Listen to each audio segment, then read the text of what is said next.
మరి మనందరికీ సుపరిచితులే, ప్రతి సంవత్సరం ఆఖరి కుడికలో మరి అభిషక్తులు దైవజనులు మన మధ్యకు వచ్చి ప్రతి సంవత్సరం కూడా వాక్యాన్ని అందిస్తున్నారు. మరి వాక్యపరంలో నాకు ఏ సందేహం ఉన్నా మొట్టమొదటి ఫోన్ దైవజనులుగా చేస్తాను. చెప్పాను కదండి, పేతురు గారికి లాగా నాకు కూడా సందేహాలు ఎక్కువండి. నలుగురిని అడగందే కన్ఫర్మ్ చేసుకోకుందే నేను వాక్యాన్ని ప్రకటించను, ఎందుకంటే నాకు భయం. మరి వాక్యంలో ఒక సున్నైనను పొన్నైనను తీసినా కలిపినా బైబిల్లో ఉన్న తెగుళ్ళన్నీ అది, అందుకని నా భయం అన్నమాట. అందుకని తెలియకపోతే అడిగి తెలుసుకుని ప్రకటించడానికి ఇష్టపడతాను. మరి అలాంటి దైవజనుల్లో మరి రాత్రి దైవజనులు చెప్పారు కదా, 5గురు ప్రసంగికుల్లో సురేష్ గారు కూడా, అలాగే నాకు నచ్చిన ప్రసంగికుల్లో మరి యేసుబాయి గారు కూడా ఒకరు. మరి ప్రతి సంవత్సరం మన పిలుపుని మన్నించి మన ఎద్దకు వచ్చి వాక్యం చేత మనల్ని బలపరుస్తున్న మరి దైవజనులకు సంఘం పక్షంగా హృదయపూర్వక వందనాలు తెలియజేస్తూ సమయాన్ని ఇస్తూ ఉండగా చప్పలు కొడుతూ దేవుని మనం మహిమపరుద్దాం. న్యాయాధిపతుల గ్రంథము 16వ అధ్యాయం 5వ వచనాన్ని చదువుకుందాం. పరిశుద్ధ బైబిల్ గ్రంథములో నుండి.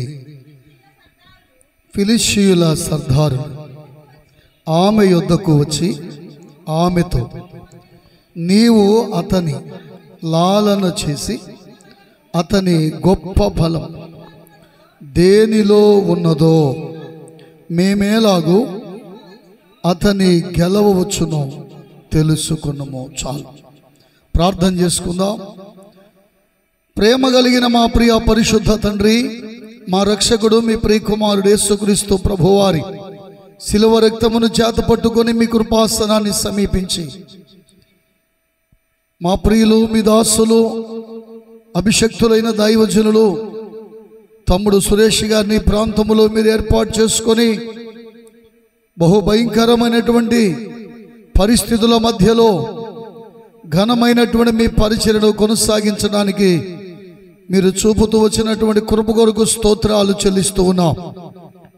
ఈ 2025వ సంవత్సరము మా నాయన 29వ నెలలో 26, 27, 28 దినములు ఏర్పాటు చేయబడినటువంటి ఈ ప్రత్యేకమైన ఉపవాస ప్రార్థన కూడికలను బట్టి మీకు స్తోత్రాలు. ఇంతవరకు జరిగినటువంటి 3 కూడికలలో మీ సన్నిధి ఈ స్థలములో ఉంచి మీ బిడ్డలైన వారందరితో మీరు మాట్లాడుతూ వచ్చారు. ఈ 4వ కూడికలో ప్రభువా మరొక పర్యాయం మీ మాటలు ధ్యానించుట కొరకే మేమందరము కూడా ఈ స్థలములో సంసిద్ధులమైంటుండగా, పరిశుద్ధాత్మదేవా మీరే ఈ రాత్రి మాతో తేటగా సూటిగా మాట్లాడమని మీ సన్నిధిలో వేడుకుంటూ ఉన్నాం. సమ్మతి గల మనస్సును ప్రతి ఒక్క బిడకును మీరు అనుగ్రహించండి. మీ వాక్యము ప్రకటించబడుచు ఉండగా ప్రతి ఒక్కరూ కూడా వాక్యమునకు లోబడినట్లు కృప చూపండి. అల్లరి ఆత్మలు, నిద్రమత్తు పుట్టించు ఆత్మలు యేసు నామములో లయపరుస్తూ ఈ అల్పదాసుని మీ కృపగల హస్తాలకు అప్పగించుకుంటూ ఈ రాత్రి మీ సాధనంగా వాడుకొని మహిమ తెచ్చుకున్నామని, సమస్త ఘనత మహిమ ప్రభావములు మీ నామమునికి ఆరోపించుకుంటూ యేసయ్య నామములో ప్రార్థించి వేడుకొనుచున్నాము తండ్రి, ఆమేన్. అందరూ ఒకసారి బిగ్గరగా దేవునికి స్తోత్రం చెప్పండి. హల్లెలూయా, హల్లెలూయా. దేవుని పరిశుద్ధమైన ఘనమైన నామమునకు మహిమ కలుగునుగాక. ఈ రాత్రి మీ మధ్యలోనికి ప్రేమతో నన్ను ఆహ్వానించిన దైవజనులు ప్రియ తమ్ముడు సురేష్ గారికి, పాస్టమ్ గారికి ప్రత్యేకమైన వందనాలు నేను తెలియజేస్తున్నా. మంచిది ప్రియులారా, మరి నిన్న పగలు రాత్రి ఈరోజు పగలు కూడా మీరు దేవుని మాటలు వింటూ వచ్చారు. ప్రతి సందేశాన్ని తమ్ముడు చక్కగా రికార్డ్ చేసి అందరికీ అందుబాటులో ఉండేటట్లుగా చక్కగా మరి స్టేటస్లో పెడుతున్నాడు. వీడియోల రూపంలో మరి గ్రూపులో కూడా షేర్ చేస్తూ ఉన్నాడు. చాలా సంతోషం. మరి గత సంవత్సరం మనము దేవుని వాక్యాన్ని ధ్యానించినప్పుడు అది నేనే రికార్డ్ చేయొద్దని ముందుగానే చెప్పాను, అందుకే చేయలేదు. ఈరోజు మీ మధ్యలో ఉండడం నా మటుకు నేను చాలా సంతోషంగా భావిస్తూ ఉన్నాను. వాస్తవానికి నేను పోయిన నెలలోనే తమ్ముడు చెప్పాడు, డేట్ తీసుకున్నారు. నేను మర్చిపోయి మరొకరికి డేట్ ఇచ్చేశాను. మర్చిపోయి ఏదో వేమరపాటులో ఉండి మోళ్లపర్రు అనే ప్రాంతంలో ఒక సంఘ క్షేమాభివృద్ధి కూడికకు ఈ 27వ తారీఖు ఇచ్చేశాను. తర్వాత డైరీ చూస్తూ ఉంటే నాకు తమ్ముడు విషయం గుర్తొచ్చి ఫోన్ చేశాను. నన్ను ఏమన్నా శుక్రవారానికి మారుస్తావు తమ్ముడు అంటే ఆయన అన్నాడు, లేదన్నయ్య శనివారమే రావాలి అన్నారు. నేను వాళ్ళకి మరలా ఫోన్ చేసి చెప్పడం జరిగింది, ఈసారికి మీ మధ్యకి రాలేను, మరొక పర్యాయం ఎప్పుడైనా ప్రభు అవకాశం ఇస్తే వస్తానని చెప్పాను. కారణం ఎందుకంటే నన్ను అత్యంత ప్రేమగా భావించేటువంటి వారిలో మరి తమ్ముడు సురేష్ కూడా ఒకరు. ప్రభుకు స్తోత్రం చెప్పండి. అందరికీ చేతులు ఉన్నాయా? మరి వాడన్న దేవుని కోసం ప్రభుకు స్తోత్రం. హల్లెలూయా. మంచిది. మీరు కూడా చాలా ఆసక్తిగా శ్రద్ధగా మరి దేవుని మాటలు వినడానికి ఈ స్థలంలో చేరి ఉన్నారు. మధ్యాహ్నం ఏమి నేర్చుకున్నారు? మీరు మౌనంగా ఉంటే నేనేమి చేయలేను. మధ్యాహ్నం చెప్పిందే మీకు గుర్తు లేకపోతే మరి నేను చెప్పేదాని వల్ల ఉపయోగం ఏముంది? యెహోవా కొరకు ఎదురు చూచువారు నూతన బలమును పొందుతారు అనే మాట మరి దేవుని సేవకులు విజయ్ కుమార్ గారు ద్వారా ప్రభు మీతో మాట్లాడారు. ఈ రాత్రి నేను కూడా ఇంచుమించు అదే ఆ వర్షంలో అదే విధానంలో మీకు దేవుని మాటలు అందించాలని దైవజనునిగా సిద్ధపడాను. దేవునికి స్తోత్రం చెప్పండి. హల్లెలూయా. ప్రియులారా, నేను ఎప్పుడు వాక్యం చెప్పినా ముందు ఒక ఉపమానం చెప్పి తర్వాత వాక్యాన్ని చెప్పడం నాకు అలవాటు. ఈ రాత్రి ఒక చిన్న ఉపమానాన్ని మీ ముందు ఉంచాలని నేను ఆశపడుతూ ఉన్నాను. ఒక దైవజనులు వారు మాట్లాడుతూ ఈ మాటలు చెప్పారు.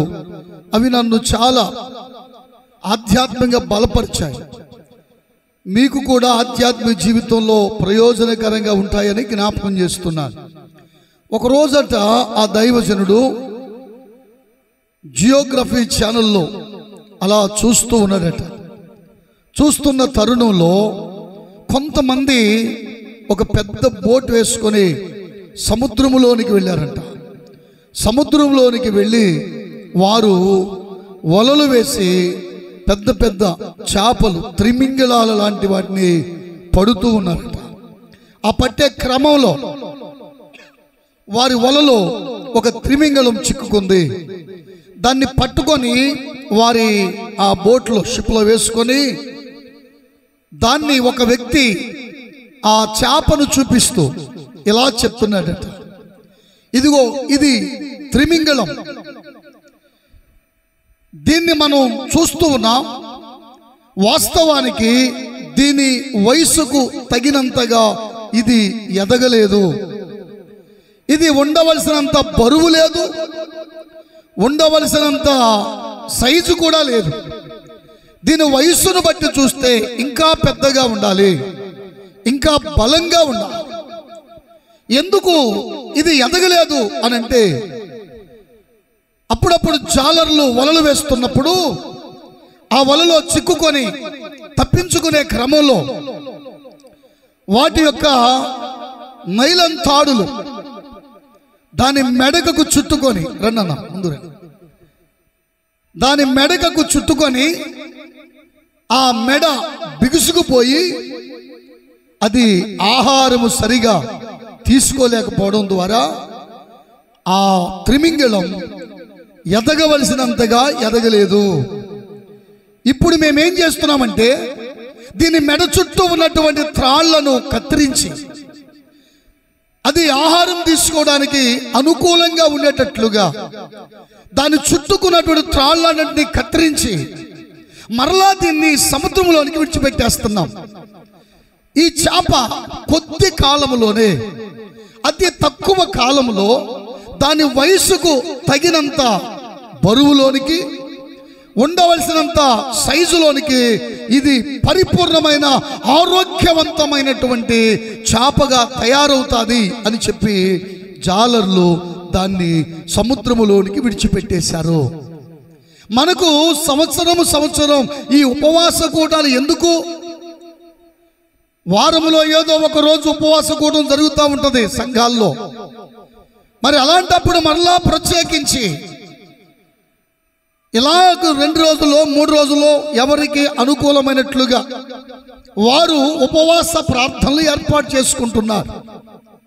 ఎందుకు ఉపవాస ప్రార్థనలు అంటే ఆ చేప మెడ చుట్టూ ఆ త్రాళ్ళు బిగుసుకుపోయి ఆహారము తినడానికి అనువైనటువంటి రీతిలో లేక బలహీనమైపోయినట్లుగా ఆధ్యాత్మిక జీవితంలో కూడా ఈ లోకములో రకరకాలైనటువంటి పరిస్థితుల మధ్యలో మనము కూడా ఆత్మీయ జీవితంలో బలహీనమైపోతున్నాం.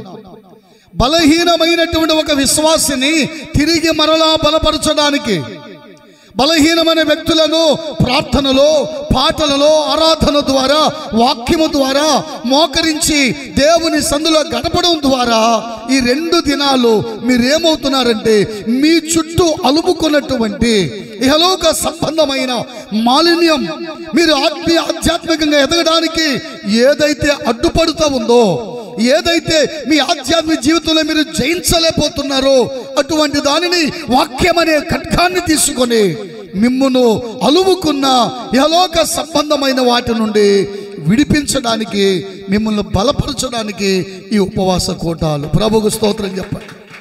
హల్లెలూయా, హల్లెలూయా. భక్తి జీవితంలో బలహీనమైపోయి జీవన సంబంధమైనటువంటి వాటిలో చిక్కుబడిపోయి ఐహిక విచారాల వలన అనేక మంది ఓ దినం మందిరానికి వస్తే మరో రోజు రాక సక్రమంగా భక్తిని కొనసాగించలేని వారికి ఈ ఉపవాస కూటాలు మరింత ఉజ్జీవాన్ని, మరింత ఆత్మఫలాన్ని దయచేయడానికి. ప్రభువుకు స్తోత్రం చెప్పండి. ఉపవాసాన్ని గురించి బైబిల్లో అదే రాయబడింది. లూకా సువార్త 4వ అధ్యాయము 14వ వచనం చూడండి. త్వరగా కొన్ని మాటలు చెప్పి నేను వాక్య భాగంలోకి వెళ్తాను. లూకా సువార్త 4వ అధ్యాయము 14వ వచనం. అమ్మా, లూకా సువార్త 4వ అధ్యాయం అది. అప్పుడు యేసు ఆత్మ బలముతో గలిలయకు తిరిగి వెళ్ళాను. ప్రభువుకు స్తోత్రం చెప్పండి. హల్లెలూయా. మళ్ళీ మామూలు అయిపోయారు. ప్రభువుకు స్తోత్రం. హల్లెలూయా. వాక్యం సమయం 9:30 వరకు నేను ఎప్పుడు స్తోత్రం అన్నా మీరేం చేయాలి? లేదా 11:30 చెప్తాను తమ్ముడు. అది వాక్యానికి నిలబడేదాకే మేము బలహీనం. నిలబడిన తర్వాత దేవుని బలంతో నింపేస్తాడు. ప్రభువుకు స్తోత్రం చెప్పండి. హల్లెలూయా. మంచిది ప్రియులారా, శ్రద్ధగా వినండి. ఇక్కడ చదువుకున్న వాక్య భాగంలో ఏమని రాయబడిందమ్మా? మరలా చదవండి. అప్పుడు యేసు ఆత్మ బలముతో గలిలయకు వెళ్ళెను. అప్పుడు అంటే ఎప్పుడు? అప్పుడు యేసు ఆత్మ బలముతో అంటే ఆత్మలో బలవంతుడయ్యాడు యేసయ్య. ఎప్పుడు? 4వ అధ్యాయం 1వ వచనం మనం చూస్తే ఆయనట 40 పగళ్ళు 40 రాత్రులు ఉపవాసం ఉన్నాడు. ప్రభువుకు స్తోత్రం చెప్పండి. అంటే ఉపవాస ప్రార్థన మనల్ని ఏం చేస్తుంది? ఆత్మలో బలవంతులు చేస్తుంది. మనం ఆత్మలో బలాన్ని పొందుకోవాలంటే ఏమవ్వాలి తెలుసా? ఉపవాసం ఉండి దేవుని సందులో ప్రార్థించాలి. ఉపవాస ప్రార్థనలో ఎంత బలాన్ని మనం పొందుకుంటామంటే దైవజనులమైన మేము అనుదినము ప్రార్థన చేస్తూనే ఉంటాం. వేకువజామునే లేచి మీ అందరి అంటే సంఘములో ఉన్న వారందరి కొరకు ప్రార్థనలు చేస్తూ ఉంటాం. ఒకవేళ ఈ సభలు, ఈ మీటింగ్స్ వలన ఆ సమయంలో లేవలేకపోతే తెల్లవారిన తర్వాత అయినా ప్రభు సంధికి వెళ్ళి మీ కొరకు విజ్ఞాపన చేయాలి. అది మా బాధ్యత. ఎప్పుడూ ప్రార్థన చేయవలసిందే, వాక్యాన్ని చదవలసిందే. అయినా కొన్నిసార్లు ఏమవుతుందంటే కొన్ని చోట్లకి వెళ్ళినప్పుడు కఠినమైన జటిలమైన దురాత్మలు అప్పుడు వెంటనే అవి బయటికి రావు. ఈ మధ్యకాలంలో ఒక ఊరిలో ఒక సహోదరి బ్రతుకు తెరువు కోసం కోవైట్ దేశం వెళ్ళింది. ఆ కోవైట్ దేశం వెళ్ళిన తర్వాత అక్కడ కొన్ని దురాత్మలు ఆమెను పట్టుకున్నాయి. వాళ్ళు ఏం చేశారంటే వాళ్ళ గురువు గారిని తీసుకొచ్చారు వదిలించడానికి. అది ఆయన్ని కూడా కొట్టేస్తుంది. వాళ్ళకి చేసే గత్యంతరం ఏం లేదు. వీళ్ళకి ఫోన్లు చేస్తున్నారు. వాళ్ళకేమో తెలుగు రాదు, వీళ్ళకేమో ఉర్దూ రాదు. సరే, పాస్టర్ గారికి ఎందుకు గుర్తొచ్చిందో, యేసుబాబాయ్ గారి అబ్బాయి ఆ భాషలో మాట్లాడతాడు కాబట్టి ఆయనతో మాట్లాడిద్దామని ఫోన్ మాకు చేశారు. కాన్ఫరెన్స్ కలిపాం. అందులో మాట్లాడి పంపించేయండి అని చెప్తే వాళ్ళు చాలా భయపడిపోయారు. ఇక అమ్మాయి బ్రతకదేమో, ఏమైపోద్దు. ఎందుకంటే అప్పటికే 4 దినాలుగా ఆహారం తింటలేదు, ఏది చెప్పినా వింటలేదు. సరే, నేను ప్రార్థన చేశాను. ఆ ఫోన్లోనే ఆ సహోదరిని పంపించేశారు. వచ్చేసింది. వచ్చిన తర్వాత ఒక దైవజన్ దగ్గర ఉంటా ఉంది. వారితోనే కలిసి అనుదిన ప్రార్థనలో గడుపుతుంది. వారితో కలిసి చక్కగా జీవనాన్ని కొనసాగిస్తుంది. అదే సమయంలో నేను ఒక 7 దినాలు తీర్మానించుకొని మందిరంలోనే ఉండి ఉపవాస ప్రార్థనలు చేసి, ప్రార్థనలైన పిదప ఆ దైవజనుడు మందిరంలో కూడికి ఏర్పాటు చేస్తే వాక్యం చెప్పడానికి వెళ్ళాను. ఇలాగే వెళితే ప్రియులారా, వాక్యానికి ముందు ఆరాధన చేస్తూ ఉండగా ఆమెలో ఉన్న దురాత్మ బయటకు వచ్చేసింది. ఇష్టానుసారంగా మాట్లాడుతుంది, గంతులేస్తుంది. స్థానికంగా దైవజనుడు మరికొంతమంది ప్రార్థన చేస్తుంటే మీరు నన్ను ఏం చేయలేరు, మీ వల్ల ఏమి కాదు అని మాట్లాడుతుంది. సరే, నేను దగ్గరికి వెళ్ళి ప్రార్థన చేస్తామంటది, అయ్యారండి నన్ను ఎల్లగొట్టొద్దు, నన్ను పంపించేయద్దు, మేము చాలామంది వచ్చాం, వాళ్ళందరూ వెళ్ళిపోయారు, నేను ఇక్కడ ఉండి దీనిలో ఉండి ఈరోజు మందిరం కడిగించాను అయ్యారు, ఇక్కడుండి పరిచయం చేపిస్తాను అయ్యారు, నన్ను మాత్రం పంపించేయద్దు అంటుంది. అదే మన చుట్టమా ఏమండి? కొంతమంది దెయ్యం పడితే మా సేవకులే జుట్టు మిలేసి పట్టుకుని, ఏయ్ నీ పేరేంటి, మీది ఏ ఊరు, ఏమైనా చుట్టం కలుపుకుంటారా? వాళ్ళు ఏ ఊరో చెప్తే వాళ్ళ ఇంటికి వెళ్ళి ఏమైనా చుట్టం కలుపుకుంటారేంటి? దయ్యాన్నట యేసయ్య మాట్లాడనివ్వలేదు అని రాసింది వాక్యంలో. ప్రభుకు స్తోత్రం చెప్పండి. అపవిత్రాత్మలను ఆయన మాట్లాడనివ్వలేదు. దేవుని మహాకృప అది వెళ్ళగొట్టబడింది. ఆమె చాలా క్షేమంగా ఉంది. ఇప్పుడు నేనేం చెప్తున్నానంటే, ఆ దైవజనుడు గొప్ప ప్రార్థనాపరుడు అయినా ఎందుకు అది ఆ సమయాల్లో బయటికి రాలేదంటే, మన శక్తి సరిపోనప్పుడు, మన ప్రార్థన బలములో మనము పరిపూర్ణత కలిగి లేనప్పుడు కొన్ని దినాలు దేవునితో ఏకాంతంగా వెళ్ళిపోవాలి. ఏకాంతంగా ఉపవాస ప్రార్థనలో గడపాలి. మనము ఒంటరిగా ప్రభుతో సహవాసం చేస్తే దేవుని శక్తి మన మీదకి దిగి వస్తుంది. ప్రభుకు స్తోత్రం చెప్పండి. హల్లెలూయా. యేసయ్యట 40 దినాలు ఉపవాసమున్న పిదప ఆయన ఆత్మ బలముతో, ఏముండాలి మనకి? శరీర బలం కాదు.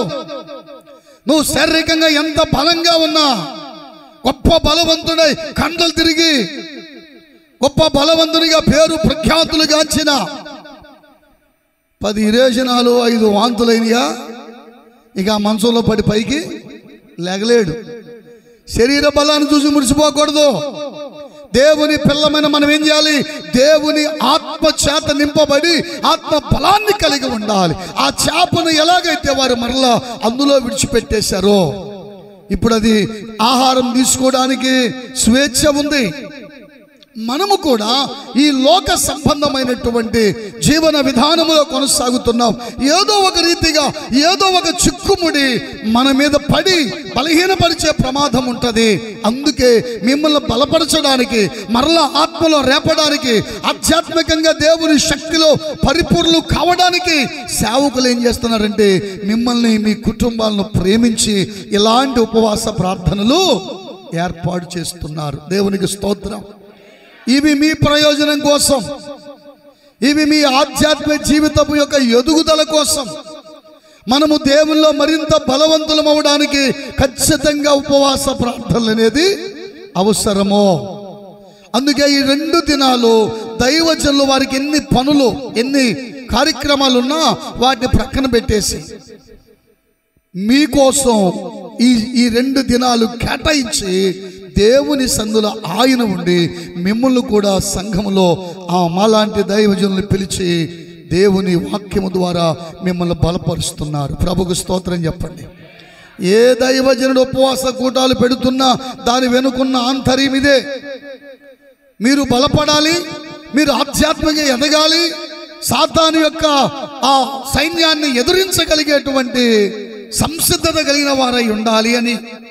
అయితే ప్రియులారా, ఈ రాత్రి దేవుని వాక్యము ద్వారా నేను మీకు తెలియజేస్తున్నాను, మరి మనము ఈరోజు ఆధ్యాత్మికంగా బలవంతులుగానే ఉన్నామా? మన బలాన్ని ఎరిగిన వాడు ఒకడున్నాడు. మన బలమేంటో తెలుసుకోవాలనే ఆలోచన కలిగిన వాడు ఒకడున్నాడు. ఎన్ని ఆటంకాలు పెట్టినా, ఎన్ని అభ్యంతరాలు పెట్టినా, ఎన్ని రకాలుగా ఇబ్బందులు పెట్టినా కానీ ఈ క్రైస్తవుల్ని ప్రార్థన చేయకుండా మాత్రం ఆపలేకపోతున్నామే అనే ఆలోచన కలిగిన వ్యక్తి లేక కలిగినటువంటి వాడొకడున్నాడు. వాడే అపవాది. వాడు ఈ భూమి మీద వాడి సమూహాన్ని సిద్ధం చేసుకుంటున్నాడు. వారి పనేంటంటే దేవుని పిల్లలమైన మన బలం ఏంటో తెలుసుకొని ఆ బలాన్ని బలహీనంగా మార్చేయాలని చూస్తున్నాడు. వాక్యం చెప్తుంది, మధ్యాహ్నం విన్నారు, యెహోవా కొరకు ఎదురు చూచువారు ఏం పొందుతారంట? నూతన బలం. అయితే ఈ రాత్రి మీకు ఇస్తున్న సందేశం ఏంటంటే, ప్రియులారా, మన శత్రువైనటువంటి అపవాది మన బలం ఎక్కడుందో తెలుసుకొని ఆ బలాన్ని ఎలా బలహీనంగా మార్చేయాలో ప్రయత్నాలు చేస్తూ ఉన్నాడు. ఇలాంటప్పుడు మనం బలహీనము కాకుండా బలవంతులుగా ఉండాలంటే మనం ఏం చెయ్యాలి? ఏం చేస్తే బలాన్ని పొందుకుంటాం? ఎవరైనా ఒక వ్యక్తి రక్తహీనతతో బలహీనతతో హాస్పిటల్కి వెళ్ళారనుకోండి, డాక్టర్ గారు కొన్ని సూచనలు చెప్పి కొన్ని మందులు ఇస్తాడు. వాటిని జాగ్రత్తగా వాడితే బలహీనత పోయి బలవంతులుగా తయారవుతారు. తెచ్చిని అక్కడ పెట్టేసి ఆ టెంకు చూస్తా ఉంటే బలం వస్తుందా? మాట్లాడరే? ఏం చేయాలి? తెచ్చి మందులు తెచ్చుకుంటే ఉపయోగం లేదు, వాటిని లోపలికి వేసుకోవాలి. వాక్యాన్ని కూడా చాలా మంది చదువుతున్నారు కానీ వాక్యానుసారంగా ప్రవర్తించట్లా. ఈనాడు పెద్ద సమస్య ఏంటంటే, మేమైనా సరే చెప్పేటప్పుడు బాగానే చెప్తున్నాం కానీ చేయవలసి వచ్చేప్పటికి చాలా మంది విఫలమైపోతున్నారు. అయితే ఈ రాత్రి మీకు ఒక 3 మాటలు చెప్తాను. ఎక్కువ సమయం కాదు, ఉన్న సమయాన్ని బట్టి ఒక 3 మాటలు క్లుప్తంగా చెప్పి నేను ముగిస్తాను. మనం చదువుకున్న వాక్య భాగం న్యాయాధిపతుల గ్రంథము. ప్రియమైన దేవుని పిల్లలారా, పరిశుద్ధ బైబిల్ గ్రంథంలో న్యాయాధిపతుల గ్రంథం మనం చదువుతున్నప్పుడు అనేక మంది ఓత్నీయేలు మొదలుకొని సమూయేలు వరకు 14 మంది న్యాయాధిపతులు ఉన్నారు. ఎవరి నుంచి? ఓత్నీయేలు మొదలు సమూయేలు వరకు ఇశ్రాయేలుకున్న న్యాయాధిపతుల సంఖ్య 14 మంది. ఈ 14 మంది న్యాయాధిపతులు ఒక స్త్రీ కూడా ఉంది. ఈ 14 మంది న్యాయాధిపతుల చరిత్ర ఇంచుమించుగా 350 సంవత్సరాలు. ఈ 350 సంవత్సరాల న్యాయాధిపతుల చరిత్రను మనం చూస్తే, దేవుని ప్రజలైన ఇశ్రాయేలీలు ఐగుప్తు దేశములో బహు భయంకరమైనటువంటి శ్రమలను అనుభవిస్తున్న కాలములో దేవుడట వారి కష్టాన్ని, వారి కన్నీటిని, వారి శ్రమని, వారి నిట్టూర్పును చూచి మోషేను పంపి ఆ ఐగుప్తు దాస్యములో నుంచి వారిని విడిపించి కనాను దేశానికి నడిపించాడు. ఆ క్రమములో మోషే తరువాత నాయకుడిగా యెహోషువ వారికి నాయకుడయ్యాడు. యెహోషువ కూడా వారిని నడిపించారు. యెహోషువ మృతి చెందాడు. ఇప్పుడు వారికి నడిపించే నాయకుడు లేడు. చెప్పండి, ఎవరు లేరు? నాయకుడు. బైబిల్ చెప్తుంది, నాయకుడు లేని ప్రజలు చెడిపోతారు. ఎవరుండాలి? ప్రజలకి నాయకుడు ఉండాలి. అయితే ప్రియులారా, వారికి నాయకులు లేరు. బహు భయంకరమైనటువంటి చుట్టూ ఉన్న శత్రువుల వలన ఇబ్బందులు అనుభవించే తరుణములోనట అనేక మంది ఇశ్రాయేలు మీద పడి దోచేసుకున్నారు. ఆ దోచుకునే క్రమంలో దేవుడు ఏం చేశాడంటే, దోచుకున్న వారు చేతుల్లో నుండి వారిని రక్షించడానికి న్యాయాధిపతులను ఇచ్చాడు. ప్రభుకు స్తోత్రం చెప్పండి. హల్లెలూయా, హల్లెలూయా. ఎందుకు న్యాయాధిపతులు ఇచ్చాడు? దోచుకునే వారి చేతి నుండి వారిని విడిపించడానికి. అలాంటి న్యాయాధిపతులలో ఒక న్యాయాధిపతి సంసోను. చెప్పాలి ఎవరైనా? సంసోను కూడా ఒక న్యాయాధిపతే. ఈ సంసోను అనబడేటువంటి ఈయన దేవుని యొక్క వరపుత్రునిగా అనుగ్రహించబడి ఆనాడు ఇశ్రాయేలు ప్రజల మీద బహు భయంకరమైనటువంటి ద్వేషాన్ని పెంచుకొని వారిని పాడు చేస్తున్నటువంటి జనాంగాలలో ఒక జనాంగం ఫిలిష్తీయులు. ఆ ఫిలిష్తీయులలో చేతిలో నుండి ఇశ్రాయేలును రక్షించడానికి దేవుడు సంసోనుని ఏర్పాటు చేసుకున్నాడు. దేవునికి స్తోత్రం, హల్లెలూయా. ఆయన ఒక నాజీరు వ్రతాన్ని ఆచరించేవాడు. అత్యంత బలమైనటువంటి సామర్థ్యాన్ని కలిగిన వాడు. ప్రియమైన దేవుని బలవంతుడు అనగానే మనకేమర్థం అవుతుందంటే, చక్కగా సంసోను మంచి హైట్ ఉండి చక్కని దేహదారుణ్యం ఉండి కండబలం కలిగిన వాడేమో అనుకుంటాం. ఆయన బలం కండల్లో లేదు, కాలి పిక్కల్లో లేదు, మరి ఎక్కడుంది? తల వెంట్రుకల్లో పెట్టాడు దేవుడు. ప్రభుకు స్తోత్రం చెప్పండి, హల్లెలూయా. పలుమార్లట ఫిలిష్తీయులు సంసోను మీద దాడి చేశారు, కానీ సంసోన్ని బంధించడం వారి వల్ల కావట్లేదు. ఇక ఏం చేయాలో తెలియలేదు. ఒకరోజు సంసోను షరేకు లోయలో ఒక వేశ్య దగ్గర ఉన్నాడని, అక్కడికి వచ్చి వెళుతున్నాడని తెలుసుకున్న ఫిలిష్తీయుల సర్దారులు సంసోన్ని ఎలాగైనా బంధించాలని, బలహీనుడిగా మార్చాలని, సంసోన్ను జయించాలని తాత్పర్యం కలిగి ఆ వేశ్య దగ్గరికి వెళ్ళి ఇలా అడుగుతున్నారు, నీవు లాలన మాటల చేత అతన్ని లాలన చేసి అతని గొప్ప బలము ఎందులో ఉన్నదో మాకు తెలియచేయాలి. ఫిలిష్తీయుల సర్దార్లు ధనాన్నిచ్చి వేశ్యతో చెప్తున్న మాట ఏంటంటే, సంసోను బలం ఎక్కడుందో వారికి తెలియట్లేదు. అయ్యో, చిన్న గాడిద, పచ్చి గాడిద దవడ ఎముక కనిపిస్తే ఆ ఎముకతో 1000 మందిని చంపేశాడండి.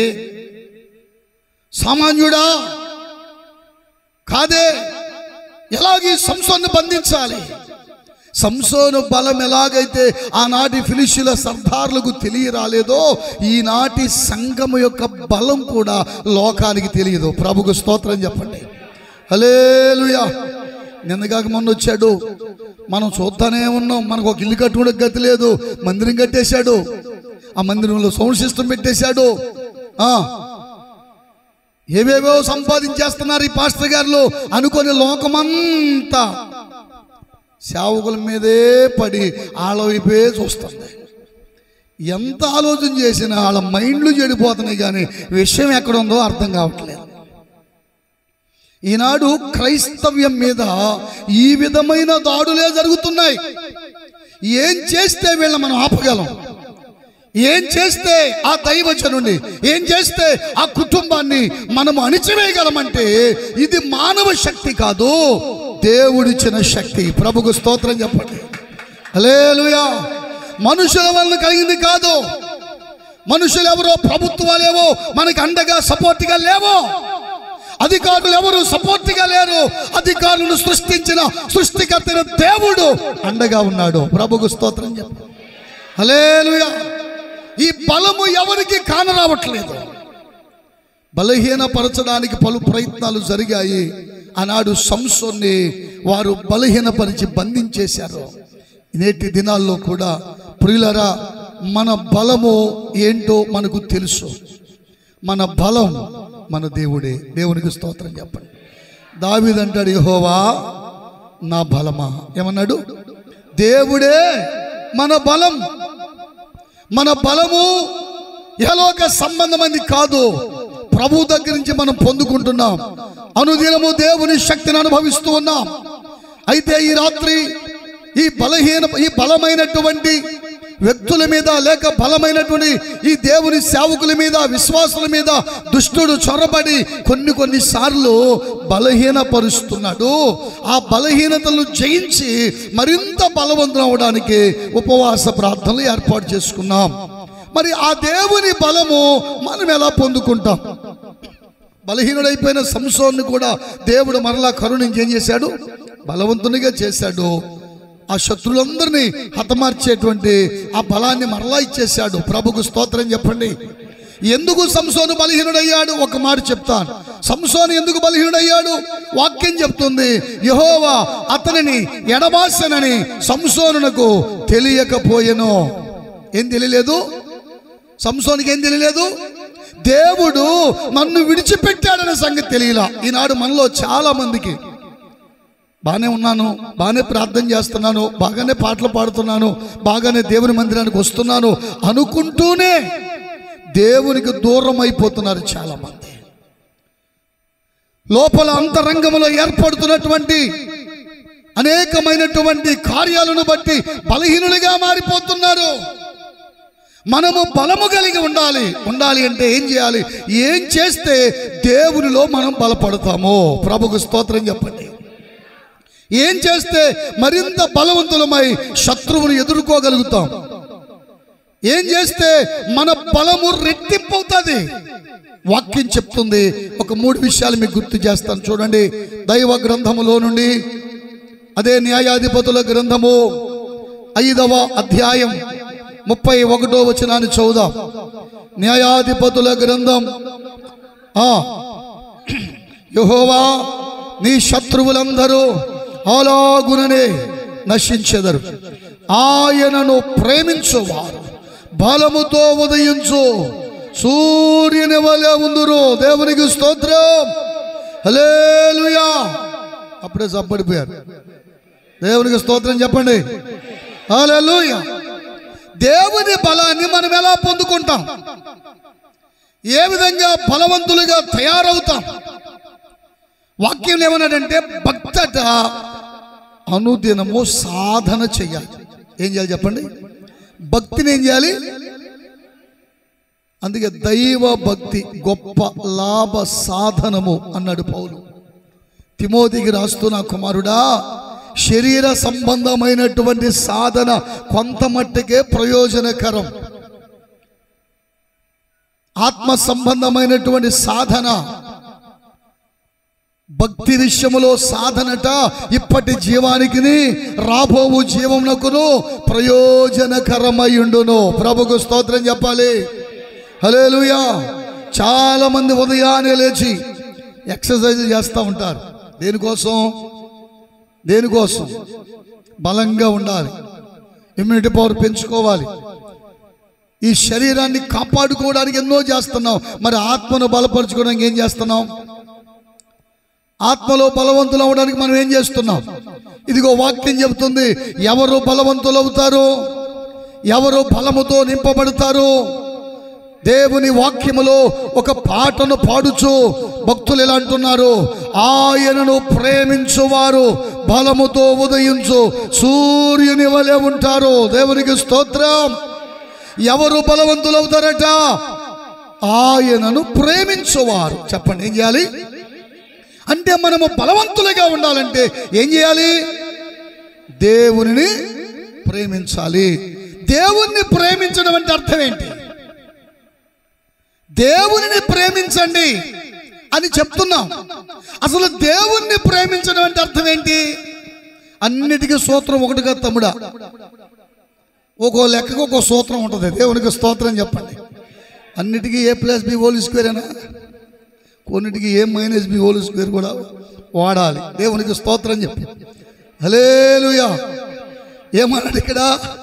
మనము బలవంతులం అవ్వాలంటే దేవునిని ప్రేమించాలి. ఆయనను ప్రేమించేవారు ఎవరైతే ఆయనను ప్రేమిస్తారో వారట బలముగా ఉదయించే సూర్యుని వలె ఉంటారు. మన దేవునికి ఉన్న ఒక పేరేంటంటే నీతి సూర్యుడు. ప్రభుకు స్తోత్రం చెప్పండి. ఆయన ఎవరు? మనము కూడా ఆయన వలె మారాలంటే ఆయనను ప్రేమించాలి. ఆయనను ప్రేమించడం అంటే అర్థం ఏంటి? దేవునిని ప్రేమించడం అనగా, గమనించండి, దేవుని మందిరాన్ని ప్రేమించడం. దేవుని ప్రేమించడం అంటే దైవజనుని ప్రేమించడం. దేవునికి స్తోత్రం చెప్పాలి. ఏం చేయాలి? దేవుని నువ్వు ప్రేమిస్తున్నావు అంటానికి రుజువేంటి? దేవుని మనం ప్రేమిస్తున్నామంటే దేవునికి మనకి మధ్యవర్తిగా దేవుడు ఆయన సేవకునిచ్చాడు. చాలా మందికి దేవుడంటే ప్రేమ, సేవకుడంటే ప్రేమ లేదు. ఎందుకని మొన్న ఆదివారం నా గురించే చెప్పాడు అయ్యారు, నన్నే చూస్తూ చెప్పాడు. కాబట్టి ఎంత ప్రేమించానో సురేష్ గారిని. మొన్న వాక్యంతో నా మనసంతా ఇరిగిపోయింది. ఏమైపోయిందంట? ఎందుకు ఇరిగిపోయింది? దేవుని ప్రేమిస్తున్నామంటే సేవకుని ప్రేమించాలి కదా. ఈరోజు సేవకుని ప్రేమించగలుగుతున్నారా? ఎన్ని సంఘాలలో సేవకుని ప్రేమించేవారు ఉన్నారు? సేవకుని ప్రేమించేవారు సేవకుని యోగక్షేమాలు తెలుసుకుంటారు.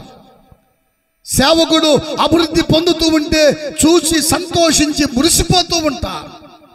ఈరోజు ఎంతమంది విశ్వాసులు సేవకుని క్షేమాన్ని చూస్తున్నారండి? ఎవరు చూచినా చూడకపోయినా వాక్యములో చెప్తున్నాడు, దేవుడట తన సేవకుని క్షేమాన్ని చూచి ఆనందిస్తాడు. దేవునికి స్తోత్రం చెప్పండి. హల్లెలూయా. దేవుని ప్రేమిస్తున్నాం అని చెప్పుకుంటున్నాం. దేవుడంటే ప్రేమే. దేవుడంటే నీకే కాదు, లోకములో ఉన్న వారికి కూడా ప్రేమే. అందుకే వారు కూడా వారి వారి అనుకూలమైన భక్తిని కొనసాగిస్తున్నారు. అయితే మనము దేవుని ఎరిగిన వారముగా, దేవుని ప్రజలంగా, దేవుని ఆత్మలో నింపబడి బలపరచబడాలంటే వాక్యం చెప్తుంది, నీవు దేవునిని ప్రేమించాలి. దేవునిని ప్రేమించడం అంటే అర్థం ఏంటంటే, దేవుడు మనలను ప్రేమించి దేవుడు చక్కని మందిరాన్ని ఇచ్చాడు. మనం ఏం చేయాలంటే ఈ మందిరాన్ని ప్రేమించుచున్నామా? మందిరాన్ని ప్రేమించేవారు ఆరాధనకి ఎప్పుడు వస్తారు? మాట్లాడరే. మందిరాన్ని ప్రేమించేవారు ఆరాధనకి ఎప్పుడు వస్తారు? ఉదయం 10 గంటలకి ఆరాధన అని దైవజనుడు చెప్తే 10:30కు వచ్చేవాళ్ళు మందిరాన్ని ప్రేమించేవారా? 11 గంటలకు వచ్చేవారు మందిరాన్ని ప్రేమించేవారా? ఈ మధ్య మా చర్చిలో ఎవరైనా లేటుగా వస్తున్నారు అనుకోండి, వాళ్ళని ఏమంటలా అంటే ఊరుకుంటున్నారేంటి, పక్క సంఘానికి జంప్ అయిపోతున్నారు. అందుకే మన మధ్యలోనికి ఆ వాక్య మధ్యలో ఉండగా ఇప్పుడే మన సహోదరి వచ్చింది, కీర్తన గారు వచ్చింది. అందరూ చప్పట్లు కొట్టండి అన్న. ఏం చేయాలి? ఆమెకు చాలా పనులున్నా అవన్నీ త్వరగా ముగించేసుకొని దేవుని మీద ప్రేమతో చాలా ఆసక్తిగా ముగింపు సమయానికి వచ్చేసింది. కాబట్టి అందరూ చప్పట్లు కొట్టి ఆమెను అభినందిద్దాం అంటే సిగ్గుతో సగం చచ్చిపోయి, వస్తే ముందే రావాలి, లేకపోతే రాకుండా ఉండిపోవాలి, కానీ ఎలా మాత్రం రాకూడదు అని చెప్పి చాలా మంది ముందుగానే వచ్చేస్తున్నారు. దేవునికి స్తోత్రం చెప్పండి. మన వారం ఒక ఆవును అడిగాను, ఏంటమ్మా రాలేదు? ఎందుకయ్యా? వచ్చిన తర్వాత అందరం వచ్చిన మళ్ళీ చప్పలు కొడుతూ రాలేదు. దేవునికి స్తోత్రం. పెళ్ళికి అలా వెళ్తావా? పేరంటానికి అలా వెళ్తావా? కనీసం ఆఖరి డోక్రా మీటింగ్ అన్నా వెళ్తారా? మాట్లాడరే. వాటికి మాత్రం సమయానికి ముందే బ్యాంకుకి వెళ్ళాలా, ముందే వెళ్ళిపోతారు. కానీ నాడు దేవుని సన్నిధి అంటే ప్రేమ లేదు దేవుని పిల్లలకి. లోకములో ఉన్న వారి గురించి మాట్లాడలేదు, మందిరములో ఉన్న వారి గురించి మాట్లాడుతున్నాను. దేవుని ఎరిగిన వారి గురించి మాట్లాడుకుందాం. ఈ రోజున దేవుని ప్రేమిస్తున్నానని నువ్వు చెప్పుకుంటూనే దేవుని మీద ప్రేమ దినము సన్నగిల్లిపోతూ ఉంటే గ్రహించగలుగుతున్నావా? వాక్యములో భక్తుడు దావీదు గారు అంటాడు, లేఖనం చెప్తుంది ప్రియులారా, వాక్యాన్ని మనం చదివితే, సౌలు కుటుంబీకులకును దావీదు కుటుంబీకులకును బహుకాలము యుద్ధములు జరుగగా సౌలు కుటుంబం అంతకంతకు నిరసిల్లెను, దావీదు కుటుంబం అంతకంతకు ప్రబలెను. దేవునికి స్తోత్రం. ఇద్దరు దేవుని ఎరిగిన వారే, ఇద్దరు అభిషక్తులే, ఇద్దరు ఆ యొక్క ఇశ్రాయేలు 12 గోత్రాలకు రాజుగా ఏలిన వారే. ఒక ఆయనేమో చల్లారిపోయాడంట, ఒక ఆయనేమో దిగజారిపోయాడంట, అంతకంతకు నిరసిల్లిపోయాడంట. మరొక ఆయనేమో మరింత ప్రబలాడు. ఆయనకి ఈయనకి తేడంటో తెలుసా?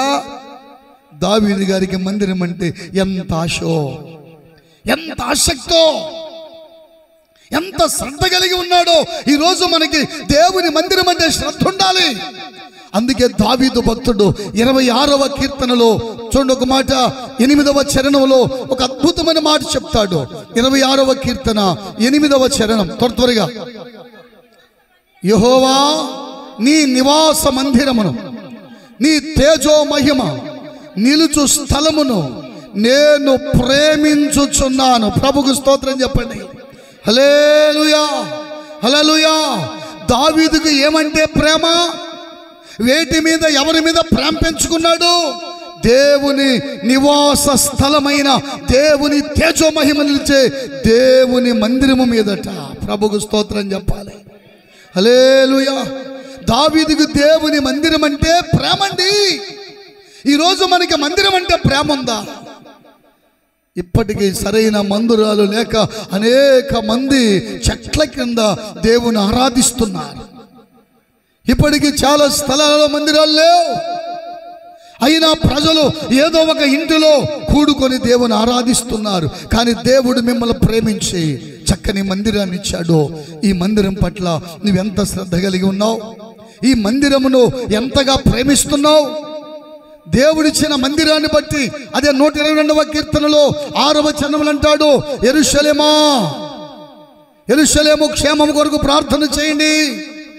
యెరూషలేమా, నిన్ను ప్రేమించువారు వర్ధిల్లుదురుగాక. దేవునికి స్తోత్రం. హల్లెలూయా. దేవుని మందిరాన్ని ప్రేమిస్తే మనం ఏమవుతాం? వర్ధిల్లుతాం. నిన్ను ప్రేమించుచు వర్ధిల్లెదం, నీ క్షేమము కొరకు ప్రార్థించెదం. నిన్ను ప్రేమించుచు నీ క్షేమము కొరకు ప్రార్థించెదం. యెరూషలేమా, యెరూషలేమా, యెరూషలేమా, యెరూషలేమా, యెహోవా సుందరపురమా, యెహోవా సుందరపురమా, నిన్ను ప్రేమించుచు వర్ధిల్లెదము, నీ క్షేమము కొరకు ప్రార్థించెదము. నిన్ను ప్రేమించుచు వర్ధిల్లెదము, నీ క్షేమము కొరకు ప్రార్థించెదము. హల్లెలూయా. ఏం చేయాలి? దేవుని మందిరాన్ని ప్రేమించాలి. ప్రేమిస్తున్నామా? దేవుని మందిరాన్ని ఎవరు ప్రేమిస్తారో వారు బలవంతులవుతారు. దేవుని మందిరం కొరకు ఎవరు ప్రయాసపడతారో వారు బలవంతులవుతారు. అంతేకాదు, దేవుని మందిరాన్ని, దేవుణ్ణే కాదు దైవజనుని ప్రేమించాలి. ఏం చేయాలి? దైవజనుని ప్రేమించడము అంటే అర్థం ఏంటి? దైవజనుని మాటకు లోబడడం. దైవజనునికి మనము సపోర్ట్గా, సంఘములో దైవజనుని మాటకు విధేయులుగా. మీకు ఒక మాట చెప్తాను, మీ ఆధ్యాత్మికంగా, భౌతికంగా మీరు వర్ధిల్లడానికి ప్రియులారా, మనము, మన కుటుంబాలు, మన తర్వాత మన తరాలు దీవించబడాలంటే మనం ఏం చేయాలి తెలుసా? ఒకసారి అమాలేకులకి, ఇశ్రాయేలుకి భయంకరమైన యుద్ధం జరుగుతుంది. నిర్గమాకాండం 17వ అధ్యాయంలో మనం చూస్తాం ఆ మాటలు. వారికి రెఫల్దీం అనే ప్రాంతంలో యుద్ధం జరుగుతూ ఉంటే, ఆ యుద్ధములోనట మోషే కొండ మీద ఉండి 2 చేతులు పైకెత్తుతున్నాడట. మోషే చేతులు పైకెత్తితే ఇశ్రాయేలీలు విజయాన్ని పొందుతున్నారు. ఒక మనిషి ఎంత మరుగు చేతులు ఎత్తుంచగలడో, చేతులు బరువెక్కి కిందకి దించగానే ఇశ్రాయేలు ఓడిపోతున్నారు. చేతులు ఎత్తితే జయము, చేతులు దించితే అపజయం. ఇది గమనించినటువంటి హూరు, అహరోనులు ఇరువురు కూడా ఏం చేశారంటే మోషే గారి చేతులను ఆదుకొనగా. ప్రభుకు స్తోత్రం చెప్పండి. హల్లెలూయా. మోషే ఒక్కడి వల్ల కావట్లేదు, అది చూసినటువంటి వారు మాకెందుకులే, ఆ చేతులు ఎత్తే పని అయింది మందేంటి. యెహోషువ యుద్ధం చేస్తున్నాడు. యెహోషువ ఎంత చాకచక్యంగా యుద్ధం చేసినా ఈయన చేతులు ఎత్తితేనే విజయం. ఈయన చేతులు ఎత్తాలి, అది ఆయన పనులండి, ఆయన చేసుకుంటాడు, మనకెందుకు అనుకోలేదు. ఊరు అహరోనులట చెరువు వైపు నిలబడి అతని చేతులను ఆదుకొనగా ఇశ్రాయేలు గెలిచేంత వరకు మోషే చేతులను వారు ఆదుకున్నారు. ప్రభుకు స్తోత్రం చెప్పండి. భుజాలు కాశారు. ఇది మా పని, ఇది మా బాధ్యత, మా దైవజనుని మేము ఆదుకోకపోతే ఇంకెవరు ఆదుకుంటారు? ఈ సమయంలో ఆయన చేతులు ఎత్తితే ఆయన చేతులు ఎత్తడం మాకు విజయానికి కారణమవుతుందని ఇరువురట చెరువు ప్రక్కన చేతులను ఆదుకొని మోషేని ప్రియులారా ఆ రోజు అలాగా కొండ మీద ఆదుకున్నారు. అయితే విషయం ఏంటంటే ఆదుకున్న ఇద్దరి కుటుంబాలు, వారి కుటుంబ బిడ్డలు ఏమయ్యారు అని మన వాక్యంలో పరిశీలిస్తే, అహరోను లేవి గోత్రికుడు. అహరోను ఎవరు? లేవి గోత్రికుడు. గొప్ప ప్రధాన యాజకులందరూ కూడా లేవి గోత్రం నుంచి వచ్చారు. దేవునికి స్తోత్రం.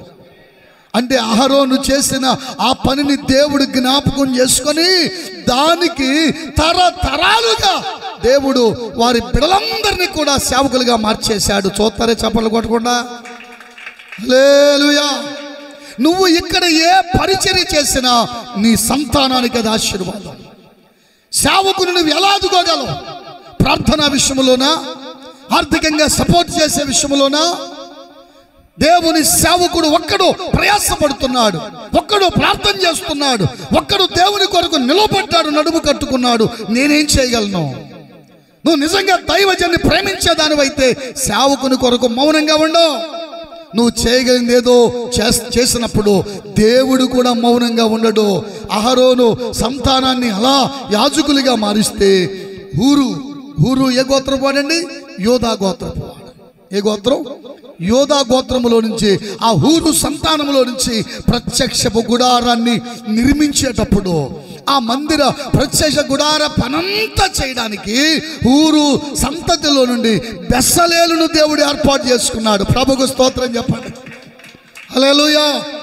బెసలేలును దేవుడు ఏర్పాటు చేసుకొని దానికి తగినటువంటి జ్ఞాన వివేకములు ప్రజ్ఞ కలిగిన ఆత్మని వారి సంతానానికి ఇచ్చేశాడు. ప్రభుకు స్తోత్రం చెబుదాం.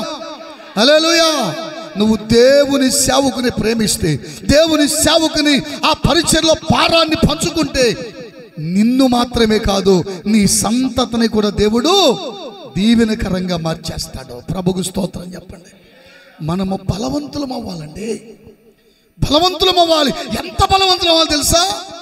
వాక్యంలో కాలేబు అంటాడు, కాలేబు అన్నాడు యెహోషువతో, అయ్యా యెహోషువ గారు, మోషే నన్ను పిలిచినప్పుడు నా వయస్సు 40 సంవత్సరాలు. ఈ అరణ్యంలో 45 సంవత్సరాలు ఉన్నాను. ఇప్పుడు నా వయసు 85 సంవత్సరాలు. మోషే పిలిచిన నాడు ఏ ఫలం ఉందో ఈ రోజు కూడా అదే బలం. ప్రభుకు స్తోత్రం చెప్పు. వయస్సు పెరుగుతున్న బలము తరిగిపోవట్లేదు. ఎక్కడిది బలం? ఎవరిచ్చారు? దేవుని యొద్ద నుండి పొందుకున్న బలం. నువ్వు ప్రారంభంలో వచ్చిన ప్రార్థన బలం ఈ రోజు నీకుందా? వాక్యం పట్ల ఆ రోజు ఉన్న ఆసక్తి ఈ రోజు ఉందా? దేవుని కార్యాల కొరకు నిలబడటంలో ఈ రోజు అలాంటి బలాన్ని కలిగి ఉన్నావా? దేవుని పిల్లలు వారి బలం తరిగిపోలేదు, వారు మరింత బలవంతులయ్యారు. పరిశుద్ధ గ్రంథంలో నన్ను బాగా ఆకట్టుకున్న ఒక అద్భుతమైన మాట మీకు గుర్తు చేస్తాను. చూడండి, ఎస్తేరు గ్రంథం 10వ అధ్యాయం. ఎస్తేరు గ్రంథంలో ప్రియులారా ఒక మాటను గుర్తు చేస్తే 2వ పాయింట్లోకి వెళ్దాం. ఎస్తేరు గ్రంథము 10వ అధ్యాయం 2వ వచనం చదవండి. మొర్దెకై యొక్క బలమును గూర్చి అతని సామర్థ్యము చేత, అతడు సామర్థ్యము చేత చేసిన కార్యములన్నింటిని గూర్చియో, రాజు అతనిని ఘనపరిచిన సంగతిని గూర్చియో, మాదీయుల యొక్కయు పారసీకుల యొక్కయు రాజ్య సమాచార గ్రంథమందు వ్రాయబడి ఉన్నది. దేవునికి స్తోత్రం చెప్పండి. ఏం రాయబడిందంట? మాదీయుల పారసీకుల రాజ్య సమాచార గ్రంథంలో ఎవరి గురించి రాయబడింది? ఒక యూదుడి గురించి అండి. బెన్యామీను గోత్రికుడు యూదుడైనటువంటి మొర్దెకై యొక్క బలమును గూర్చి అన్నాడు. మొర్దెకై యొక్క బలమును గూర్చి. ఎంత బలవంతుడు మొర్దెకై! ఎంత బలవంతుడో! పరిస్థితులు తారుమారైపోయినా, శాసనాలు కొత్తగా వారికి వ్యతిరేకంగా పుడుతున్నా ఏ మాత్రము కూడా తల వంచని, వెన్ను చూపని ధైర్యము కలిగినటువంటి గొప్ప విశ్వాస వీరుడు. నేను యూదుడిని కనుక ఆ పని చేయజాలను, నేను యూదుడిని అని ఒక యూదుడిగా రోషంగా బ్రతికాడు. పరిస్థితులన్నీ తారుమారై యూదులకు వ్యతిరేకంగా చట్టాలు తయారవుతుంటే అంతఃపురములో ఉన్న రాణి గారికి సమాచారం పంపించాడు, ఏమాత్రం కూడా భయపడకుండా. ఈరోజు మనం ఏమవ్వాలి? బలవంతులం అవ్వాలి. చెప్పండి, ఏమవ్వాలి? బలవంతులం. ఎందుకో తెలీదు. సేవకులు సేవలో బలహీనమైపోతున్నారు, కుటుంబ సమస్యల వల్ల బలహీనమైపోతున్నారు, బిడల వలన బలహీనమైపోతున్నారు, పరిస్థితులను బట్టి బలహీనమైపోతున్నా.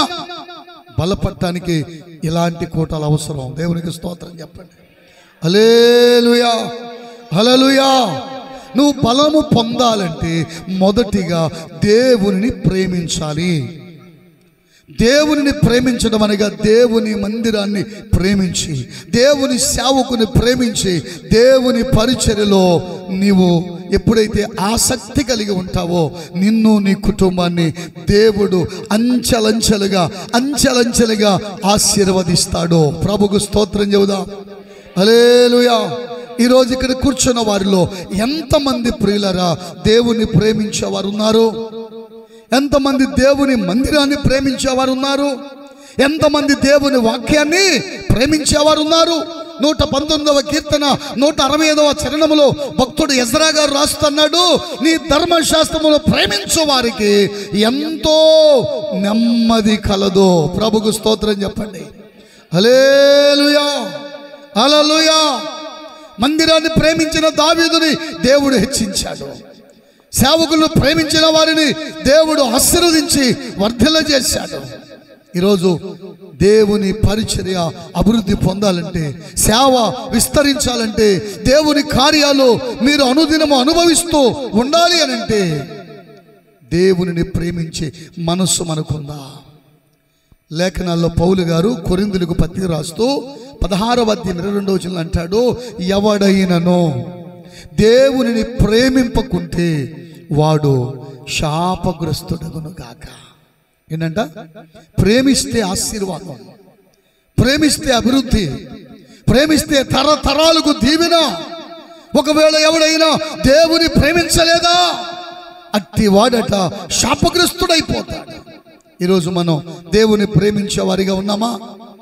దేవుని ప్రేమను అర్థం చేసుకొని ఆ ప్రేమకు బద్ధులమై ఉంటున్నామా?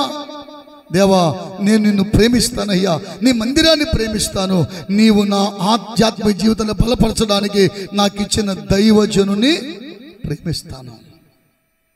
చాలామంది అన్ని బాగానే ఉంటాయి, ఎందుకో తెలియదు దైవజనులు అంటేనే ప్రేమను చూపించలేరు. ప్రారంభంలో ఉన్న ప్రేమ తరువాత కాలంలో తరిగిపోతూ ఉంటుంది. ఆ ప్రేమ సన్నగిలిపోతూ ఉంటుంది. ఆ ప్రేమ పరిపూర్ణంగా ఉండలేదు. అది దుష్టుని కార్యమని గ్రహించండి. మనము దైవజనుని ప్రేమించే వారమై ఉండాలి. ప్రభుకు స్తోత్రం. పౌలు గారి పరిచర్యలో అకుల ప్రిస్కిల్లలట పౌలు గారిని ప్రేమించారు. ఎంతగా ప్రేమించారు తెలుసా? ప్రాణాలు ఇచ్చేటంతగా. రోమా 16:4 ఆ మాట చెప్తాడు. పౌలు గారు పత్రిక రాస్తూ అంటాడు, అకుల ప్రిస్కిల్లాలకి నా వందనాలు చెప్పండి, వారు నా ప్రాణము కొరకు తమ ప్రాణములు ఇచ్చుటకు తెగించిరి. ప్రభుకు స్తోత్రం చెప్పాలి. ఏం చేశారంట? పౌలు గారి కొరకు వారి ప్రాణములు ఇచ్చేయడానికి తెగించారు. అంతగా ప్రేమించారండి. మీకు ఒక మాట చెప్పి ముగిస్తాను, వినండి. ఎంతగా మనం దేవుని ప్రేమించాలి, దైవజనుని ప్రేమించాలి. ప్రపంచ ప్రసిద్ధిగాంచిన దైవజనుడు బిల్లీ గ్రహం గారు పేరు విన్నారా? అవును, కొంచెం లేపమ్మా, నిద్రపోయామని లేపు, పక్కన ఉన్నవాళ్ళు నిద్రపోతే అట్టగా వినాలి జాగ్రత్తగా. దైవజనులు బిల్లీ గ్రహం గారు ప్రపంచ సువార్థికుడు, ఆయన గొప్ప దైవజనుడు అండి. ఆ దైవజనుడట ఆయా ప్రాంతాల ప్రదేశాలు సువార్త ప్రకటిస్తున్నాడు. అయ్యా, కొన్ని వేల మందికి నేను సువార్త ప్రకటించగలుగుతున్నాను, లక్షల మందికి సువార్త ప్రకటించాలి. అలా సువార్త ప్రకటించే క్రమములో ప్రార్థన చేయగా ఆయనకు ఆలోచన వచ్చింది. అదేంటంటే ప్రపంచవ్యాప్తంగా టీవీలో అప్పుడు లేవు కదా, రేడియోలో వాక్యాన్ని ప్రకటించాలి అనుకున్నాడు. ఒక రేడియో కేంద్రం దగ్గరికి వెళ్ళి వాళ్ళతో ఒప్పందం చేసుకున్నాడు. ఒక 15 నిమిషాలు వాక్యం చెప్పడానికి కొన్ని లక్షల డాలర్లు ఖర్చు అవుతుంది. అయినా ఇష్టపడి ప్రార్థనాపూర్వకంగా ఆయన ప్రియులారా అందులో డబ్బులు కట్టి వాక్యం చెప్పడానికి సిద్ధపడి ఆ దైవజనుడు బిల్లీ గ్రహం గారు ఎక్కడికి వెళ్ళినా ఆయనతో పాటు మరొక 7 గొప్ప ప్రార్థనా పరులు ఉన్నతమైన ఉద్యోగాలు చేసేవారు ఆయనతో పాటు వెళ్ళేవారట. ఈయన వాక్యం చెప్తా ఉంటే వీళ్ళు ప్రార్థన చేస్తూ ఉండేవారు. ఆ రేడియో స్టేషన్కి వెళ్ళి అక్కడ ఈయన లోనికి వెళ్ళాడు వాక్యం చెప్పడానికి. బయట ఉన్న 7 కూర్చొని ప్రార్థన చేస్తూ ఉన్నారట. ప్రార్థన చేస్తూ ప్రియులారా ఆ ప్రార్థన జరుగుతూ ఉంది. ఈ వాక్యం పూర్తయిపోయింది. దైవజనుడు బయటకు వచ్చాడు. అందరూ మోకరించి ప్రార్థన చేస్తుంటే వాడిని లేపాడు. అందరిలో ఒక వ్యక్తి లేడంట. ఎవరు లేరు? ఒక వ్యక్తి లేడు. ఎక్కడికి వెళ్ళాడు ఈయన అని వాళ్ళు అదంతా సంచరించి చూస్తున్నారు. వెళ్ళిన వాడేమి సామాన్యుడు కాదు, ఒక ఉన్నతమైన ఉద్యోగి. అతడు ఆ ప్రాంతం అంతా సంచరిస్తూ ఉన్నప్పుడు అక్కడట ఒక చోట అతడు పడున్నాడు. ప్రాణం కోల్పోయి ఉన్నాడు. ఏం జరిగింది? ఎప్పుడైతే దైవజనులోనికి వెళ్ళాడో ఇతడు అలా బయటికి వెళ్ళాడట. టాయిలెట్కి వెళ్దామని బయటికి వెళ్ళే సమయానికి ఈ రేడియో కేంద్రము నుండి ప్రసారం అవ్వాల్సినటువంటి ఆ వైరు కట్ అయిపోయి పడుందంట. ఆయన కూడా ఎలక్ట్రిక్ ఇంజనీరే. ఇప్పుడు ఏం చేస్తే ఈ పని పూర్తవుతుంది? మళ్ళా దానికి సంబంధించి తీసుకొచ్చి అంతా సెట్ చేస్తే ఈ 1/2 గంట సమయం అయిపోతుంది. నా దైవజనుడు ఒక భారం కలిగి, ఒక బాధ్యత కలిగి చాలా ఖర్చు అయిపోతూ సువార్త ప్రకటించాలనుకుంటే దుష్టుడైన సాతాను ఎలాంటి కార్యం చేశాడు? నేను ఏం చేస్తే నా దైవజనుని ఆ హృదయ వాంఛను తీర్చగలుగుతాను? ఏం చేస్తే ఇప్పుడు ఈ వాక్యం ద్వారా లక్షల మంది తాకబడతారు అని బాగా ఆలోచన చేశాట. ఆ వైర్ని ఈ వైర్ని గట్టిగా పట్టేసుకున్నాడట. ఆ కరెంటు ఆయన శరీరములో నుండి అటువైపు వెళ్ళి ఆ 1/2 గంట వర్తమానం అన్ని దేశాల ప్రజలకి అందింది. ప్రభుకు స్తోత్రం చెప్పండి. కానీ ఆయన అనుకున్నాడు, నేను పోతే పోయాను, నా దైవజనుడు మాత్రం దేవుని కోసం నిలబడాలి. ఎలాంటి విశ్వాసులు సంఘాలలో నేటి దినాల్లో చూడగలమా? ఓ పూట పని కోసం, ఒక పూట కూలి కోసం, ఒక పూట ఆ ఫంక్షన్ కోసం దేవుని మందిరాన్ని ఉపవాస ప్రార్థనలే విడిచిపెట్టి వెళ్ళిపోయారు లేరా? ఈ ఉపవాస కోరికలు 4వ రోజు 4 కోరికల్లో మీరు అందరు ఉన్నారా? మీలో ఎంతమంది ఒక పూట 2 పూటలో మానేసి మీ పనులు చూసుకున్న వాళ్ళు లేరు? అయితే ప్రభు మాట్లాడుతున్నాడు మీతో. దేవుని సన్నిధి నువ్వు ప్రేమించు, దైవజనుని నువ్వు ప్రేమించు. ఎప్పుడైతే ఆ ప్రేమ నీలో ఉంటుందో దేవుడు నిన్ను బట్టి నీ సంతతిని, నీ కుటుంబాన్ని నిశ్చయంగా ఆశీర్వదిస్తాడు. ప్రభుకు స్తోత్రం చెబుదాం. హల్లెలూయా. మనము బలము తెచ్చుకోవాలంటే, బలవంతులం అవ్వాలంటే మొట్టమొదటిగా దేవునిని మనము ప్రేమించాలి. ఇది మొదటి మాట. రెండవదిగా ఏం చేస్తే మనం బలవంతులం అవుతాం? త్వరగా చూడండి. నెహెమ్యా గ్రంథము 8వ అధ్యాయం 10వ వచనం చదువుదాం. నెహెమ్యా గ్రంథం, పరిశుద్ధ బైబిల్ గ్రంథములో నుండి నెహెమ్యా గ్రంథము 8వ అధ్యాయము 10వ వచనం. పదండి, క్రొవ్విన మాంసమును భక్షించుడి, మధురమైన దాని పానము చేయుడి. ఇది వరకు తమ కొరకు ఏమియు సిద్ధము చేసుకొనని వారికి వంతులు పంపించుడి. ఏలయనగా ఈ దినము మన ప్రభువునకు ప్రతిష్ఠితమాయను. మీరు దుఃఖపడకుడి, యెహోవా యందు ఆనందించుట వలన మీరు బలమును పొందుదురు. దేవునికి స్తోత్రం. హల్లెలూయా. ఏమని చెప్తున్నాడు వాక్యంలో? మొదటిగా మనం ఎలా బలం పొందుతాం? దేవుని ప్రేమించటం వలన. రెండవది ఎలా బలం పొందుతామంట? దేవుని యందు ఆనందించుట వలన. దేని వలన? దేవుని యందు. అంటే ప్రతి మాటలో 3 పాయింట్లు ఉంటాయి. వాటిని ABC అని రాసుకోవాలి మీరు. దేవుణ్ణి, మందిరాన్ని, సేవకుని. ఇప్పుడు దేని బట్టి ఆనందించాలి మనం? ఇక్కడ వాక్యంలో అద్భుతంగా భక్తుడు మాట్లాడుతూ అంటున్నాడు. ఏమంటున్నాడండి? వాక్యంలో మీరు చూస్తే ప్రియులారా, ఎజ్రా అనే శాస్త్రి మాట్లాడుతూ వారితో చెప్పాడట, యెహోవా యందు ఆనందించుట వలన మీరు బలమొందుదురు. ప్రభుకు స్తోత్రం. మనము బలవంతులం అవ్వాలంటే ఏం చేయాలి? దేవునిలో ఆనందించాలి. చెప్పండి అందరూ, ఏం చేయాలి? దేవునిలో ఆనందిస్తున్నామా? మన ఆనందము దేనిలో ఉంది? తినే తిండిలోనా? ఏదైనా వస్తువులు వాహనాలు కొనుక్కోవడంలోనా? ఏదైనా సంపాదించుకోవడంలోనా? అది లోకములో ఉన్న వారిలో ఉన్న ఆనందం. మరి దేవుని పిల్లలలో ఆనందం ఏ విషయంలో మనం ఆనందించాలి? ఏ విషయంలో ఆనందించినప్పుడు ఫలాన్ని పొందుతాం? భక్తుడు అంటాడు, యెహోవా యందు మీరు ఆనందించుట వలన బలము పొందుదురు. దేవునికి స్తోత్రం చెప్పాలి. హల్లెలూయా, హల్లెలూయా. బిగ్గరగా చెప్పండి అందరూ, చేతులు ఎత్తి హల్లెలూయా, హల్లెలూయా. నిద్ర వస్తున్నవారు చెప్పండి. ఉన్నారా కూడా? దేవుని సందులో దైవజనుని ప్రయాసిరి. మాదేముంది? ముగించేమంటే రెండు మాటలు ముగించేసి వెళ్ళిపోతాం. కానీ అలా ముగించడం వల్ల ప్రయోజనం ఉంది. మీరు ఎంతో అంతో ఎంతో కొంత దేవుని వాక్యాన్ని వినాలి. సాధారణంగా తల్లి ఏం చేస్తుందంటే పిల్లల్ని కొంచెం ఓ గిన్నెలో అన్నం కలిపేసి ఆ బిడ్డ చేతికిచ్చి తినే అమ్మ అని, గిన్నె ఖాళీ అయిపోయిన తర్వాత తినేసిందిలే అనుకుంటే ఆ తల్లి సరైన తల్లి కాదు. గిన్నె ఖాళీ అవ్వాలంటే పిల్లడు తినక్కర్లేదు, వాళ్ళ ఇంట్లో తిరిగే కుక్కైనా తిరిగి ఖాళీ చేసేద్దాం. కానీ సరైన తల్లి ఏం చేద్దంటే బిడ్డను ఎత్తుకొని ఆహారాన్ని జాగ్రత్తగా తినిపిస్తుంది.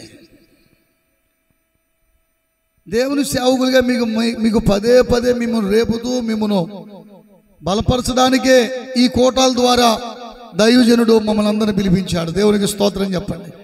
హల్లెలూయా. ఇప్పుడు మనం ఎవరిని బట్టి ఆనందించాలి? ఏ విషయంలో ఆనందించాలి? బలము పొందాలంటే మనమట దేవునిలో ఆనందించాలి.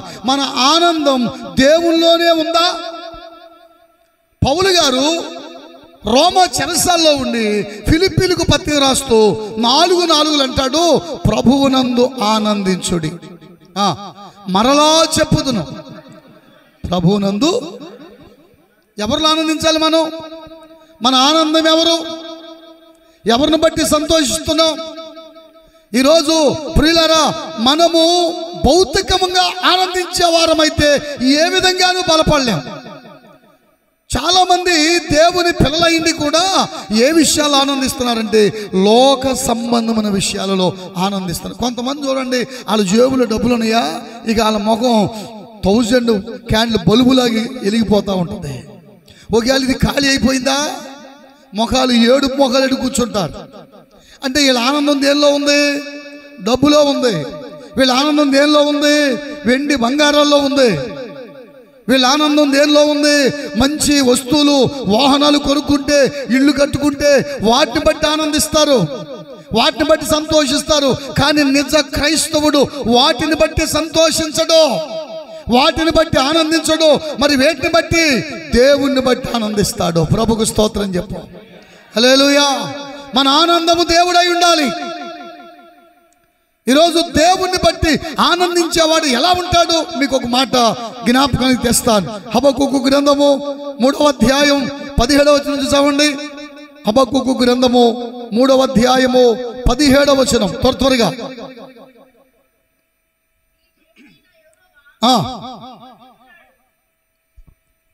అమ్మా. హబక్కూకు గ్రంథము 3వ అధ్యాయం 17వ వచనం. ఎందుకో సహోదరి కంగారు పడుతుంది మొదటి నుంచి. అంజూరపు చెట్లు పూయకుండినను, ద్రాక్ష చెట్లు ఫలించకపోయినను, ఒలీవ చెట్లు కాపు లేకపోయినను, చేనులోని పైరు పంటకు రాకపోయినను, గొర్రెలు దొడ్డిలో లేకపోయినను, సాలలో పశువులు లేకపోయినను, నేను యెహోవా యందు ఆనందించెదను, నా రక్షణ కర్త అయిన నా దేవుని యందు నేను సంతోషించెదను. ప్రభుకు స్తోత్రం చెప్పాలి. అంతేనా? అదే సౌండా? స్తోత్రం చెప్పండి. హల్లెలూయా. ఏమన్నాడు భక్తుడు? ఏ విషయంలో ఆనందిస్తాడట? ఏ విషయంలో ఆనందిస్తాం? పొలం బాగా పండితే, చెరువులు బాగా 10 కౌంటుకు రొయ్యలు వచ్చేస్తే మన ఆనందం దేనిలో? అన్ని బాగా కలిసి వస్తే, మన అమ్మాయికి అబ్బాయి, మన ఇంట్లో గ్యాదికేమో అది పెయ్యదోడ, కోళ్ళకేమో అబ్బాయి పుట్టాలి, గ్యాదికేమో పెయ్యదోడ పుట్టాలి. అప్పుడు ఏం చేస్తారు చాలామంది? సంతోషం. ఏం సంతోషాలండి? లోకములో ఉన్న వాటిని బట్టి సంతోషించడం కాదు. ఎందుకంటే ఏదైనా ఈరోజు ఉంటుంది, రేపు పోతుంది. ఏది స్థిరం కాదు. మన ఆనందం ఏమవ్వాలి? దేవుడై ఉండాలి. అందుకే హబక్కూకు భక్తుడు మాట్లాడుతూ అంటున్నాడు, అంజూరపు చెట్లు పూయకపోయినా, ద్రాక్ష చెట్లు ఫలించకపోయినా, ఒలివ చెట్లు కాపు కాయకపోయినా, చేనులో పైరు పంటకు రాకపోయినా, గొర్రెలు దొడ్డులో లేకపోయినా, సాలలో పశువులు లేకపోయినా, దేవునిలో నేను ఆనందిస్తూనే ఉంటా. ప్రభుకు స్తోత్రం చెప్పు. హల్లెలూయా, హల్లెలూయా. చాలా మంది ఏమనుకుంటారంటే మనల్ని చూసి రకరకాలుగా ఆలోచిస్తూ ఉంటారు. రకరకాలైన ఆలోచనలు చాలా మందికి. వీళ్ళకి ఎక్కడి నుంచి వచ్చేస్తుందో, ఏదో వచ్చేస్తుందని ఎదుటి వారి యొక్క ఎదుగుదలను చూసి వారవలేని వారు అనేక మంది ఉంటారు. అయితే దేవుని పిల్లలట లాభంలో కాదు ఆనందించాల్సింది, నష్టములో కూడా ఆనందించడం నేర్చుకోవాలి. నష్టములో కూడా ఆనందించగలవాడే, శ్రమలో కూడా ఆనందించగలవాడే, సమస్యలో కూడా ఆనందించగలవాడే, ఇబ్బందుల్లో కూడా ఆనందించగలవాడే నిజమైన క్రైస్తవుడు. వారే బలవంతులు అవుతారు. దేవునికి స్తోత్రం చెప్పు. హల్లెలూయా, హల్లెలూయా. దేవుని ఎద్దుకు వచ్చామా? దేవుని సన్నిధిలో కూర్చున్నామా? దేవుని ఎద్దుకు మనం వచ్చినప్పుడు పాస్టర్ గారు ప్రార్థన చేస్తే మనం అనుకున్న కార్యాలన్నీ వెంటనే జరిగిపోవాలి. ఎలా జరిగిపోవాలి? వెంటనే జరిగిపోవాలి. ఒకవేళ ప్రార్థనకు వచ్చావు, ఎవరో చెప్పారు మీ కోళ్ళకి పిల్లలు లేరా, ప్రభు నమ్ముకో, యేసు రా, పాస్టర్ గారు ప్రార్థన చేస్తారు, దేవుడు గర్భఫలం ఇస్తానని చెప్పారు. వచ్చాం, 1 నెల అయింది, 2 నెలలు అయింది, 1 సంవత్సరం అయింది, కాయలేదు. అప్పుడేం చేస్తావు? ఇన్ని రోజులుగా చర్చికి వచ్చాం, కనీసం ఏ విధమైన ఫలితము కలగలేదు, ఇంకేం దేవుడు అని చాలా మంది దేవుడిని వెళ్ళిపోతారు. బైబిల్లోనండి ఒక దంపతులు ఉన్నారు, జకరియా ఎలిజబెత్లో. వాక్యంలో అద్భుతంగా రాశాడు మాట. జకరియా అంట తన వంతు వచ్చినప్పుడు ధూపం వేయడానికి దేవాలయములోనికి వెళ్ళాడు. ఆలయములోనికి ఎప్పుడు వెళ్ళాడు? తన వంతు. అప్పుడు వారు నిండు వృద్ధాప్యంలో ఉన్నారు. యవన కాలం మొదలుకొని ప్రతి వంతు వచ్చినప్పుడల్లా వెళ్ళి ప్రార్థన చేస్తున్నాడు. కానీ ఇంతకాలం చేసిన ప్రార్థన వలన జకర్యాకి ఏమైనా లాభం కలిగిందా? కలగలేదు. లాభం కలగకపోయినా, పిల్లలు కలగకపోయినా, ప్రార్థన వల్ల ఏ ప్రతిఫలాన్ని అనుభవించకపోయినా ప్రార్థన చేయడం మాత్రం మానలేదు. దేవునికి స్తోత్రం చెప్పు. హల్లెలూయా. ఈరోజు మనం ఏం చేస్తున్నాం? దేవుని వలన ఏదైనా లాభం వస్తే, ఏదైనా ప్రయోజనం వస్తే దాన్ని బట్టి ఆనందిస్తాం. నీకు కలిగిన లాభాన్ని బట్టి కాదు. వాక్యములు అన్నాడు, దేవుని యందు ఆనందించడం అంటే అర్థం ఏంటంటే దేవుని మందిరాన్ని బట్టి, దేవుడిచ్చిన సేవకుని బట్టి కూడా ఆనందించాలి. ప్రభుకు స్తోత్రం చెప్పండి. హల్లెలూయా. మన ఆనందం దేనిలో ఉండాలి? దేవుడిచ్చిన సేవకుడు. చాలా మంది సంఘాలలో స్థానిక సేవకుడు అంటే పెద్ద ప్రేమ, అభిమానం, ఇష్టం అంతగా ఉండదు. మాలాంటి వాళ్ళు ఎవరిని వస్తే ఎక్కలేని ప్రేమ చూపించేస్తారు. ఈ ఊరోళ్ళ సంగతి కానీ నేను చెప్పేది, మా ఊరోళ్ళ సంగతి. దేవునికి స్తోత్రం చెప్పండి. హల్లెలూయా. ఆ పాస్టర్ అయితే బాగుంటుంది, ఈ పాస్టర్ అయితే బాగుంటుంది అని మనుష్యులను చూచి ఆలోచించి ఆనందపడేవారు అధికమైపోయారు. కానీ వాక్యం ఏం చెప్తుందంటే మన ఆనందం దేవునిలోనే ఉండాలి. ప్రభువుకు స్తోత్రం చెప్పండి. హల్లెలూయా. మన ఆనందం మందిరములోనే ఉండాలి. ఎప్పుడు నా దేవుని సన్నిధికి వెళ్ళాలి, ఎప్పుడు నా దేవుని కలుసుకోవాలి, ఎప్పుడు నా దేవునితో మాట్లాడాలి, ఎప్పుడు నా దేవుని ఆ శక్తిలో నేను పరిపూర్ణ కావాలి. దేవుని మందిరానికి వెళ్ళడములో ఈనాడు అనేక మంది ఆనందించగలిగితే నిశ్చయంగా వారట దేవుని వలన బలాన్ని పొందుకుంటారు. ప్రభువుకు స్తోత్రం చెప్పు.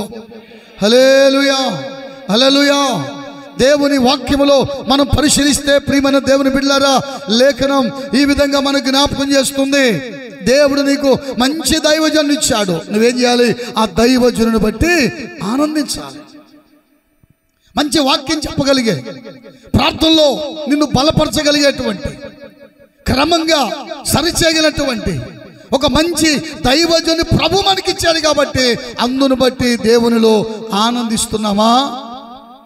అందును బట్టి దేవునిలో సంతోషిస్తున్నామా? మీకు అర్థం కాదు. కానీ ఒక్కరోజు ఒక ఆదివారం వర్తమానం ఇక్కడ చెప్పడానికి తమ్ముడు ఎన్ని రోజులు శ్రమ పడతాడు తెలుసా? ఇక్కడున్న ప్రతి సేవకుడు ఒక వర్తమానం.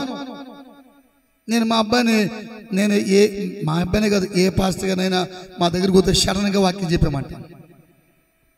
ముందుగా పిలిచి రండి వాక్యం చెబుతాను అన్నాం. అప్పుడు వాళ్ళు అన్నీ అంటారు, నేను సిద్ధపడలేదయ్యా. ఏం చేయలేదు? నేను సిద్ధపడలేదు. మీలో ఊడుపులు నాట్లు వేసేవాళ్ళు ఉన్నారనుకోండి, నాట్లు వేసేవాళ్ళు, నాట్లు వేయడానికి ఎవరైనా ఈరోజు మా పొలంలో ఊడిపోవడం వాళ్ళు రండి అంటే నేను సిద్ధపడలేదండి అంటారా? మా పొలంలో కోత కోయాలి రండి అంటే కోత కోసేవాడు ఎవడన్నా నేను సిద్ధపడలేదు అంటాడా? కోతలు వస్తున్నాయి అంటే ముందే కొడవలన్నీ రెడీ చేసుకోవాలి. నేను అంటాను, సేవకుడు అన్ని వేళలో సంసిద్ధుడై ఉండాలి. ప్రభువుకు స్తోత్రం చెప్పండి. హల్లెలూయా. అన్ని వేళలో ఈ పేపర్ మీద రాసుకున్నది కాసేవాడికి పోద్ది. అసలు ఎక్కడున్నా తెలుసా? ఇక్కడ ఉండాలి. ప్రతి వర్తమానం హృదయంలో ప్రింట్ అయిపోవాలి. అలాగని చెప్పమని చెప్పట్లేదు. కొంతమంది ఉన్నారు ఎక్కడికి వెళ్ళినా ఆబడే, ఇక ఆస్వాదే, ఇంకేమి ఉండదు, ఉపమానాలతో సహా అయ్యే చెప్పేస్తారు. ఏదైనా నవ్వించేది కూడా సేమ్ వచ్చేది కాదు, క్యాసెట్ ఆన్ చేస్తే చాలు, ఇక రెండో మార్పు లేదు. అంటే వీళ్ళు ఆధ్యాత్మిక సిద్ధపడినోళ్ళు కాదు. దేవుని వాక్యము మీకు అందించడానికి, దేవుని వాక్యాన్ని మీకు అందించే క్రమంలో ఎంత చక్కని క్రమం. కొంతకాలమేమో యోధా రాజులు, ఇశ్రాయేలు రాజులు. వర్తమానం ఏంటి మీ? యోధా రాజులు ఎంతమంది? మొత్తం 42 మంది. అమ్మయ్య, దేవునికి స్తోత్రం. మా సురేష్ అనుకున్నాడు, అమ్మయ్య నా పరువు నిలబెట్టారు. ఐక్య ఇశ్రాయేలును 3 పరిపాలించారు. విడిపోయిన తర్వాత ఇశ్రాయేల్ రాజ్యాన్ని 19 మంది, యూదా రాజ్యాన్ని 20 మంది, మొత్తం 42 మంది రాజులు పరిపాలించారు. 42 మంది రాజుల గురించి మీకు ఆల్రెడీ చెప్పేశారు. దేవునికి స్తోత్రం చెప్పండి. హల్లెలూయా. అందరూ సంఘంలో చెప్పేవారు ఉండకపోవచ్చు, కానీ కొంతమంది అని మీరు ఉంటే అది మేము పడిన ప్రయాసకి ఇదో ప్రతిఫలం అని ఆనందిస్తాం. ప్రభువుకు స్తోత్రం చెప్పాలి. హల్లెలూయా, హల్లెలూయా. ఇలాగ ఒక క్రమమైన పద్ధతిలో ఈరోజు అన్ని సంఘాలలో ఇలా క్రమమైన పద్ధతిలో వాక్య వర్తమానాలు అందించబడట్లేదు. మీకు అందించబడుతున్నాయి. మీరేం చేయాలి? ఇలాంటి చక్కని దైవజనుడిని మాకు ఇచ్చావు ప్రభు అని ఆనందించాలిగా. అదేగా వాక్యం చెప్తుంది. సేవకుని బట్టి ఆనందించాలి. ఎందుకంటే ఆల్రెడీ దేవుడు ఆనందిస్తున్నాడు. మీరు కూడా ఆనందిస్తే మీకు బలం వస్తుంది. ప్రభువుకు స్తోత్రం చెప్పు. హల్లెలూయా, హల్లెలూయా. ఈరోజు ఎంత మట్టుకు మనం ఆ విషయాల్లో బలపడగలుగుతున్నాం, ఆ విషయాల్లో సంతోషించగలుగుతున్నాం, ఆనందించగలుగుతున్నాం. క్రైస్తవులట, నిజ క్రైస్తవులు ప్రియులరా, మన ఆనందం లోక సంబంధమైన వాటిలో కాదు, నష్టములో, కష్టాలలో, శ్రమలలో, బాధలలో, ఇబ్బందులలో, బలహీనతలో కూడా మనం ఏం చేయాలి? ఆనందించాలి. దైవజనుడు ఈరోజు మన ఇంటికి వస్తున్నాడు, గృహ దర్శనానికి వస్తున్నాడు, ప్రార్థన పూర్వకంగా వస్తున్నారు. ఏం చేయాలి? ఆనందించాలి. చెప్పండి, ఏం చేయాలి? ఆనందించాలి. ఆనందించేవారు ఉన్నారా? కొర్నేలు ఇంటికి పేతురు గారు వస్తున్నారనంటే కొర్నేలు అంటాడు, పేతురు గారు రాగానట ఆయనకి సాష్టాంగ నమస్కారం చేసేసాడు. 10:33 అంటాడు, నీవు వచ్చుట మంచిది. ప్రభుకు స్తోత్రం చెప్పండి. సేవకుడు రావడం మంచిదా చెడ్డదా? లాభమా నష్టమా? చాలా మంది నష్టాలు అనుకునే వాళ్ళు కూడా లేరా? ఏంటి ఇప్పుడు వచ్చారు అయ్యగారు, ఏమి లేని టైంలో? చాలా మంది అయ్యగారు మీరు యారు వస్తే చెప్పిరండి కొద్దిగా. ఎందుకు చెప్పి రావాలి? ఏమో అది ఆ సీరియల్ టైం ఏమో. గబుక్కుని సేవకుడు వచ్చేస్తే అవమానపడిపోదా? కాబట్టి చాలామంది సేవకుని రాకను బట్టి సంతోషించేవారు లేరు. కానీ మనం ఏమవ్వాలంటే సేవకుని దేవుడు ఇచ్చాడు, చక్కని వాక్యాన్ని చెప్పేవారు, ఏ సమయమైనా నీ కొరకు ప్రార్థించేవారు, ఏ పరిస్థితుల్లో నీకు అండగా నిలిచేవారు, నిన్ను ఆత్మీయంగా బలపరిచి ఒక కన్యకగా సిద్ధపరిచి రేపు యేసయ్య చెంత ఉండగలిగే రూపులోనికి తీసుకుని వచ్చే దైవజనుడు. ప్రభుకు స్తోత్రం చెప్ప. హల్లెలూయా. అలాంటి దైవజనుని మనకిచ్చినందుకు ఏం చేయాలి? మనం ఆనందించాలి. ఆనందిస్తున్నామా?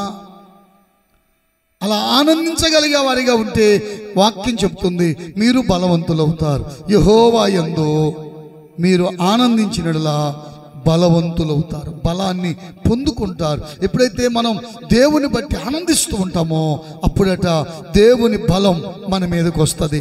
3వ మాట చెప్పి నేను ముగిస్తాను త్వరగా.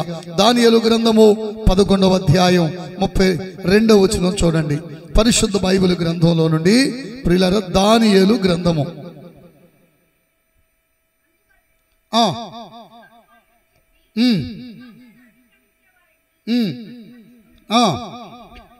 అయితే తమ దేవుని ఎరుగువారు బలము కలిగి గొప్ప కార్యములు చేసెదరో. ప్రభుకు స్తోత్రం చెప్పండి. హల్లెలూయా. ఇది చివరి మాట, మీరు శ్రద్ధగా వినాలి.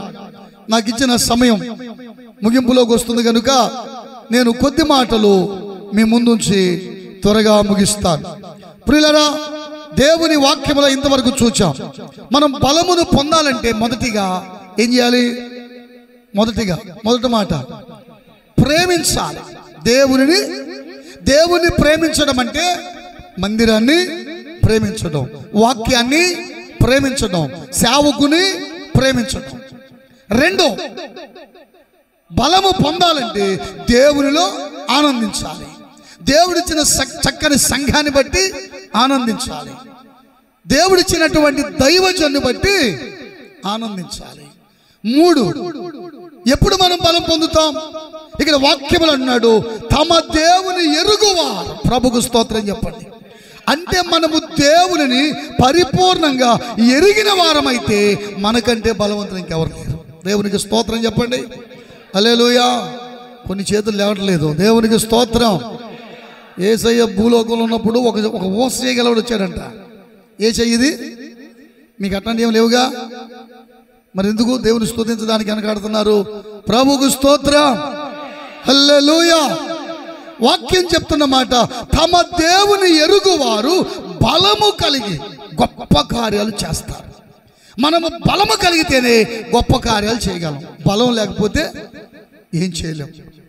బలము లేనప్పుడు ఏం చేయలేం. బలం ఉంటేనే ఏదైనా చేయగలం. ఈ బలం పొందాలంటేనంట 3వదిగా దేవుని బాగుగా ఎరిగిన వారమై ఉండాలి. అదేంటి పాస్టర్ గారు, దేవుని ఎరగకుండానే మేము ఇక్కడికి వచ్చేసామా? దేవుని ఎరగకుండానే బాప్తిజాలు పొందామా? దేవుని ఎరగకుండానే ఇంతకాలం ఇన్ని కార్యాలు అనుభవించామా? అసలు దేవుని ఎరుగుటంటే ఏంటి? దేవుని మనము ఎరిగిన వారమేనా అంటే యేసయ్య ఎవరో మనకి పూర్తిగా పరిపూర్ణంగా తెలుసా? ఎవరైనా అడిగారు అనుకోండి, ఆయన గురించి మనం ఏం చెప్పగలుగుతున్నాం? ఇంకా చాలా మంది ఎల్కేజీ స్టూడెంట్ లాగానే మాట్లాడుతున్నారు. ఎల్కేజీ వాడికి ఏమవుతుంది? ABCD ఇయగా. ఆధ్యాత్మిక జీవితంలో చాలా మంది ఏమంటున్నారు, దేవుని నమ్ముకున్నాను, రాత్రి బాగా కడుపులో నొప్పి వచ్చేసింది, ఆ టైంలో హాస్పిటల్ లేవు, మందు షాపులు ఏమి లేవు. ప్రార్థన చేశాను, దేవుడు కడుపులో తగ్గించేశాడు. ఏంటిది ఇది? నువ్వు బాప్తిజం పొంది ప్రభు నమ్ముకొని 5 సంవత్సరాలు అయిన తర్వాత కూడా ఏ సాక్ష్యాలా? దేవుని గురించి సాక్ష్యం అంటే ఏంటి? దిక్కు దశయు లేని నన్ను దేవుడెంతో కనికరించి, ఏ దిక్కు దశవు లేని మనల్ని కనికరించి ఆయన మన కోసం కలవరిలో బలియాగం అయిపోతే ఆ సాక్ష్యాలు. ఈరోజు దేవుని ఎరిగాం అని చెప్పుకుంటున్నాం, కానీ బైబిల్ ఎలా అంటుంది? తీతుకు పత్రిక 1వ అధ్యాయం 16వ వచనం. దేవుని ఎరగడం అంటే ఏంటో చూద్దాం. పౌలు తీతుకు రాసినటువంటి పత్రిక. దేవుని ఎరుగుదుమని వారు చెప్పుకుందరు గాని అమ్మా అసహ్యులను అవిధేయులను ప్రతి సత్కార్య విషయం భ్రష్టులై ఉండి తమ క్రియల వలన ఆయనను ఎరుగమన్నట్టు. ఏంటంట? దేవుని ఎరిగి ఉండడం అంటే అర్థమేంటో చెప్తున్నాడు పౌలు గారు. పౌలు గారు చెప్తున్నాడు, నా ప్రియ కుమారుడు తిమోతి, ఇగో తీతుకు చెప్తున్నాడు ఈ మాటలు. తీతుకు చెప్తూ ఏమన్నాడు? దేవుని ఎరుగుదుమని వారు చెప్పుకొందురు గాని.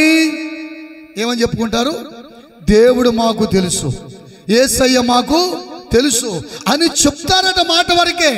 కానీ అసహ్యులు అవిధేయులు ప్రతి సత్కార్యము విషయము భ్రష్టులునయ్యుండి తమ క్రియల వలన, క్రియల మూలముగట దేవుడెవరో ఎరగమన్నట్టుగా ఉన్నారు.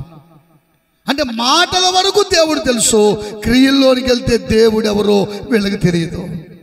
దేవుని ఎరగడం అంటే మాటల రూపంలో ఎరగడం కాదు, ఏదో దేవుని గురించి పాటలు పాడడం కాదు. చక్కగా పాడేస్తా ఉండవు యేసయ్య గురించి. నీతో సమమెవరు, నీలా ప్రేమించేదెవరు, నీలో క్షమించేదెవరు యేసయ్యా, నీలో పాపికై ప్రాణం పెట్టిన వారెవరు, నీలా పాపికై ప్రాణం పెట్టిన, నీతో సమమెవరు, లోక బంగారము ధన ధాన్యాదులు ఒక్క పోగేసిన నీతో సరితూగునా. హల్లెలూయా. ఇలా పాడతాం యేసయ్య గురించి. మన ఇంటి పక్కన నడవలేని ఒక ముసలావిడ, అయ్యా చర్చికి వెళ్తున్నావు, నన్ను కూడా తీసుకెళ్ళి బాబా అంటే, లేదు మా అమ్మగారు, నేను కొద్దిగా సెంటర్కి వెళ్ళి అట్నుంచి చర్చికి వస్తాను, ఈలోపు నువ్వు నడుచుకుంటా. ఏదైనా సహాయం చేయాల్సి వస్తే, ఏదైనా మంచి చేయాల్సి వస్తే, మాటల రూపంలో దేవుడు తెలుసు చాలా మందికి, పాటల రూపంలో దేవుడు ఎవరో తెలుసు. దేవుని గురించి నీకంటే ఇంకెవరు బాగా చెప్పలేరు, పాస్టర్ గారి కంటే కూడా నువ్వే బాగా చెప్తావు. కానీ క్రియల దగ్గరికి వచ్చేప్పటికి ఏమైపోయింది? క్రియలు లేవు. ప్రాణము లేని శరీరం ఎలాగూ మృతమో, క్రియలు లేని విశ్వాసము కూడా మృతమే. క్రియలున్నాయా? క్రియలలో ప్రభువును చూపించగలుగుతున్నావా? క్రియారూపకంగా ప్రభు ఎవరో నువ్వు ప్రాక్టికల్గా ప్రజల ఎదుట ప్రత్యక్షపరచగలుగుతున్నావా? మాటల వరకైతే దేవుడు బాగా తెలుసు మనకి, క్రియల కాడికి వచ్చేప్పటికీ ఇలాంటి వారందరట దేవుని ఎరిగి ఉన్నామని చెప్పుకున్నారు, కానీ దేవుడు ఎవరో వారికి, అందుకే వారి వలన ఏ కార్యాలు జరగో, వారు దేవునిలో బలాన్ని పొందుకోలేరు. ఈరోజు ప్రియమైన దేవుని బిడ్డలారా, నేను వాక్యాన్ని ముగించే ముందు మీతో మాట్లాడుతున్న మాట ఏంటంటే, మనము దేవునిలో పరిపూర్ణంగా ఎరిగిన వారమై ఉండాలి. పౌలు భక్తుడు గల్తీ పత్రికలో మరో చక్కని మాట చెప్పాడు, చదివించి ముగిస్తాను. గల్తీ పత్రిక 4వ అధ్యాయము 8వ వచనం నుండి, ఆ కాలమందైతే మీరు దేవుని ఎరుగని వారై కాని వారికి దాసులై ఉంటిరి, కానీ ఇప్పుడు మీరు దేవుని ఎరిగిన వారును మరి విశేషముగా దేవుని చేత ఎరుగబడిన వారునయ్యున్నారు గనుక బలహీనమైనవియు నిష్ప్రయోజనమైననైనా మూల పాఠముల తట్టు మరలా తిరుగనేలా. చాలు. అప్పుడు దేవుడు ఎవరో మీకు తెలియదు. దేవుని ఎరగిన వారై చీకటిలో బ్రతికేశారు. ఇప్పుడైతే దేవుని ఎరిగిన వారును మరి విశేషంగా దేవుని చేత ఎరగబడిన వారమై ఉన్నామంట. ఇప్పుడు మనం ఎవరో తెలుసా? దేవుడు ఎవరో మనకు తెలుసు. ఆయన ఎవరు? ఆకలితో ఉన్నవారి ఆకలి తీర్చేవాడు, ఆకలితో పంపించేసేవాడు కాదు. ఆకలితో పంపించేసేవాడు కదా యేసయ్య. వారి ఆకలి తీర్చి పంపినవాడు. ప్రభుకు స్తోత్రం చెప్పు. హల్లెలూయా. అందుకే మత్తయి సువార్త 5వ అధ్యాయంలో మాట్లాడుతున్నాడు, నేను ఆకలితో ఉన్నాను, నాకు అన్నం పెట్టారు. నేను దాహంతో ఉన్నా, దాహం నీళ్ళు ఇచ్చారు. వస్త్రహీనుడిగా ఉన్నా, వస్త్రాలు ఇచ్చారు. రోగినై ఉన్నాను, పరామర్శించారు. పరదేశిగా ఉన్నా, నన్ను చూడటానికి వచ్చారు. వాళ్ళు అన్నారట, అయ్యా నువ్వెప్పుడు ఆకలితో ఉన్నావు, మేమెప్పుడు నీకు అన్నం పెట్టాం. నువ్వెప్పుడు దాహంతో ఉంటే నీకు నీళ్ళు ఇచ్చాం ప్రభు అంటే యేసయ్య అంటాడు, మిక్కిలి అల్పులైన ఈయన సహోదరులలో ఒకరికి మీరు చేసిద్దిరి గనక. ప్రభుకు స్తోత్రం చెప్పండి. హల్లెలూయా, హల్లెలూయా. నా బాధ అంతా ఏంటంటే మన దేశంలో ప్రాముఖ్యంగా 3 మతాలు ప్రాచుర్యంలో ఉన్నాయి. మన చుట్టుప్రక్కల మన హైందవ సోదరులు ఉన్నారు. వారు ఏదైనా పండగ చేసుకుంటా ఉంటే, రేపు సంక్రాంతి పండుగ చేద్దాం అనుకోండి, వాళ్ళు వండుకునేది వాళ్ళే తినకుండా వాళ్ళ దగ్గర పని చేసే వారికో చక్కగా బట్టలు పెట్టి చక్కని భోజనం పెట్టి వాళ్ళని పంపిస్తారు.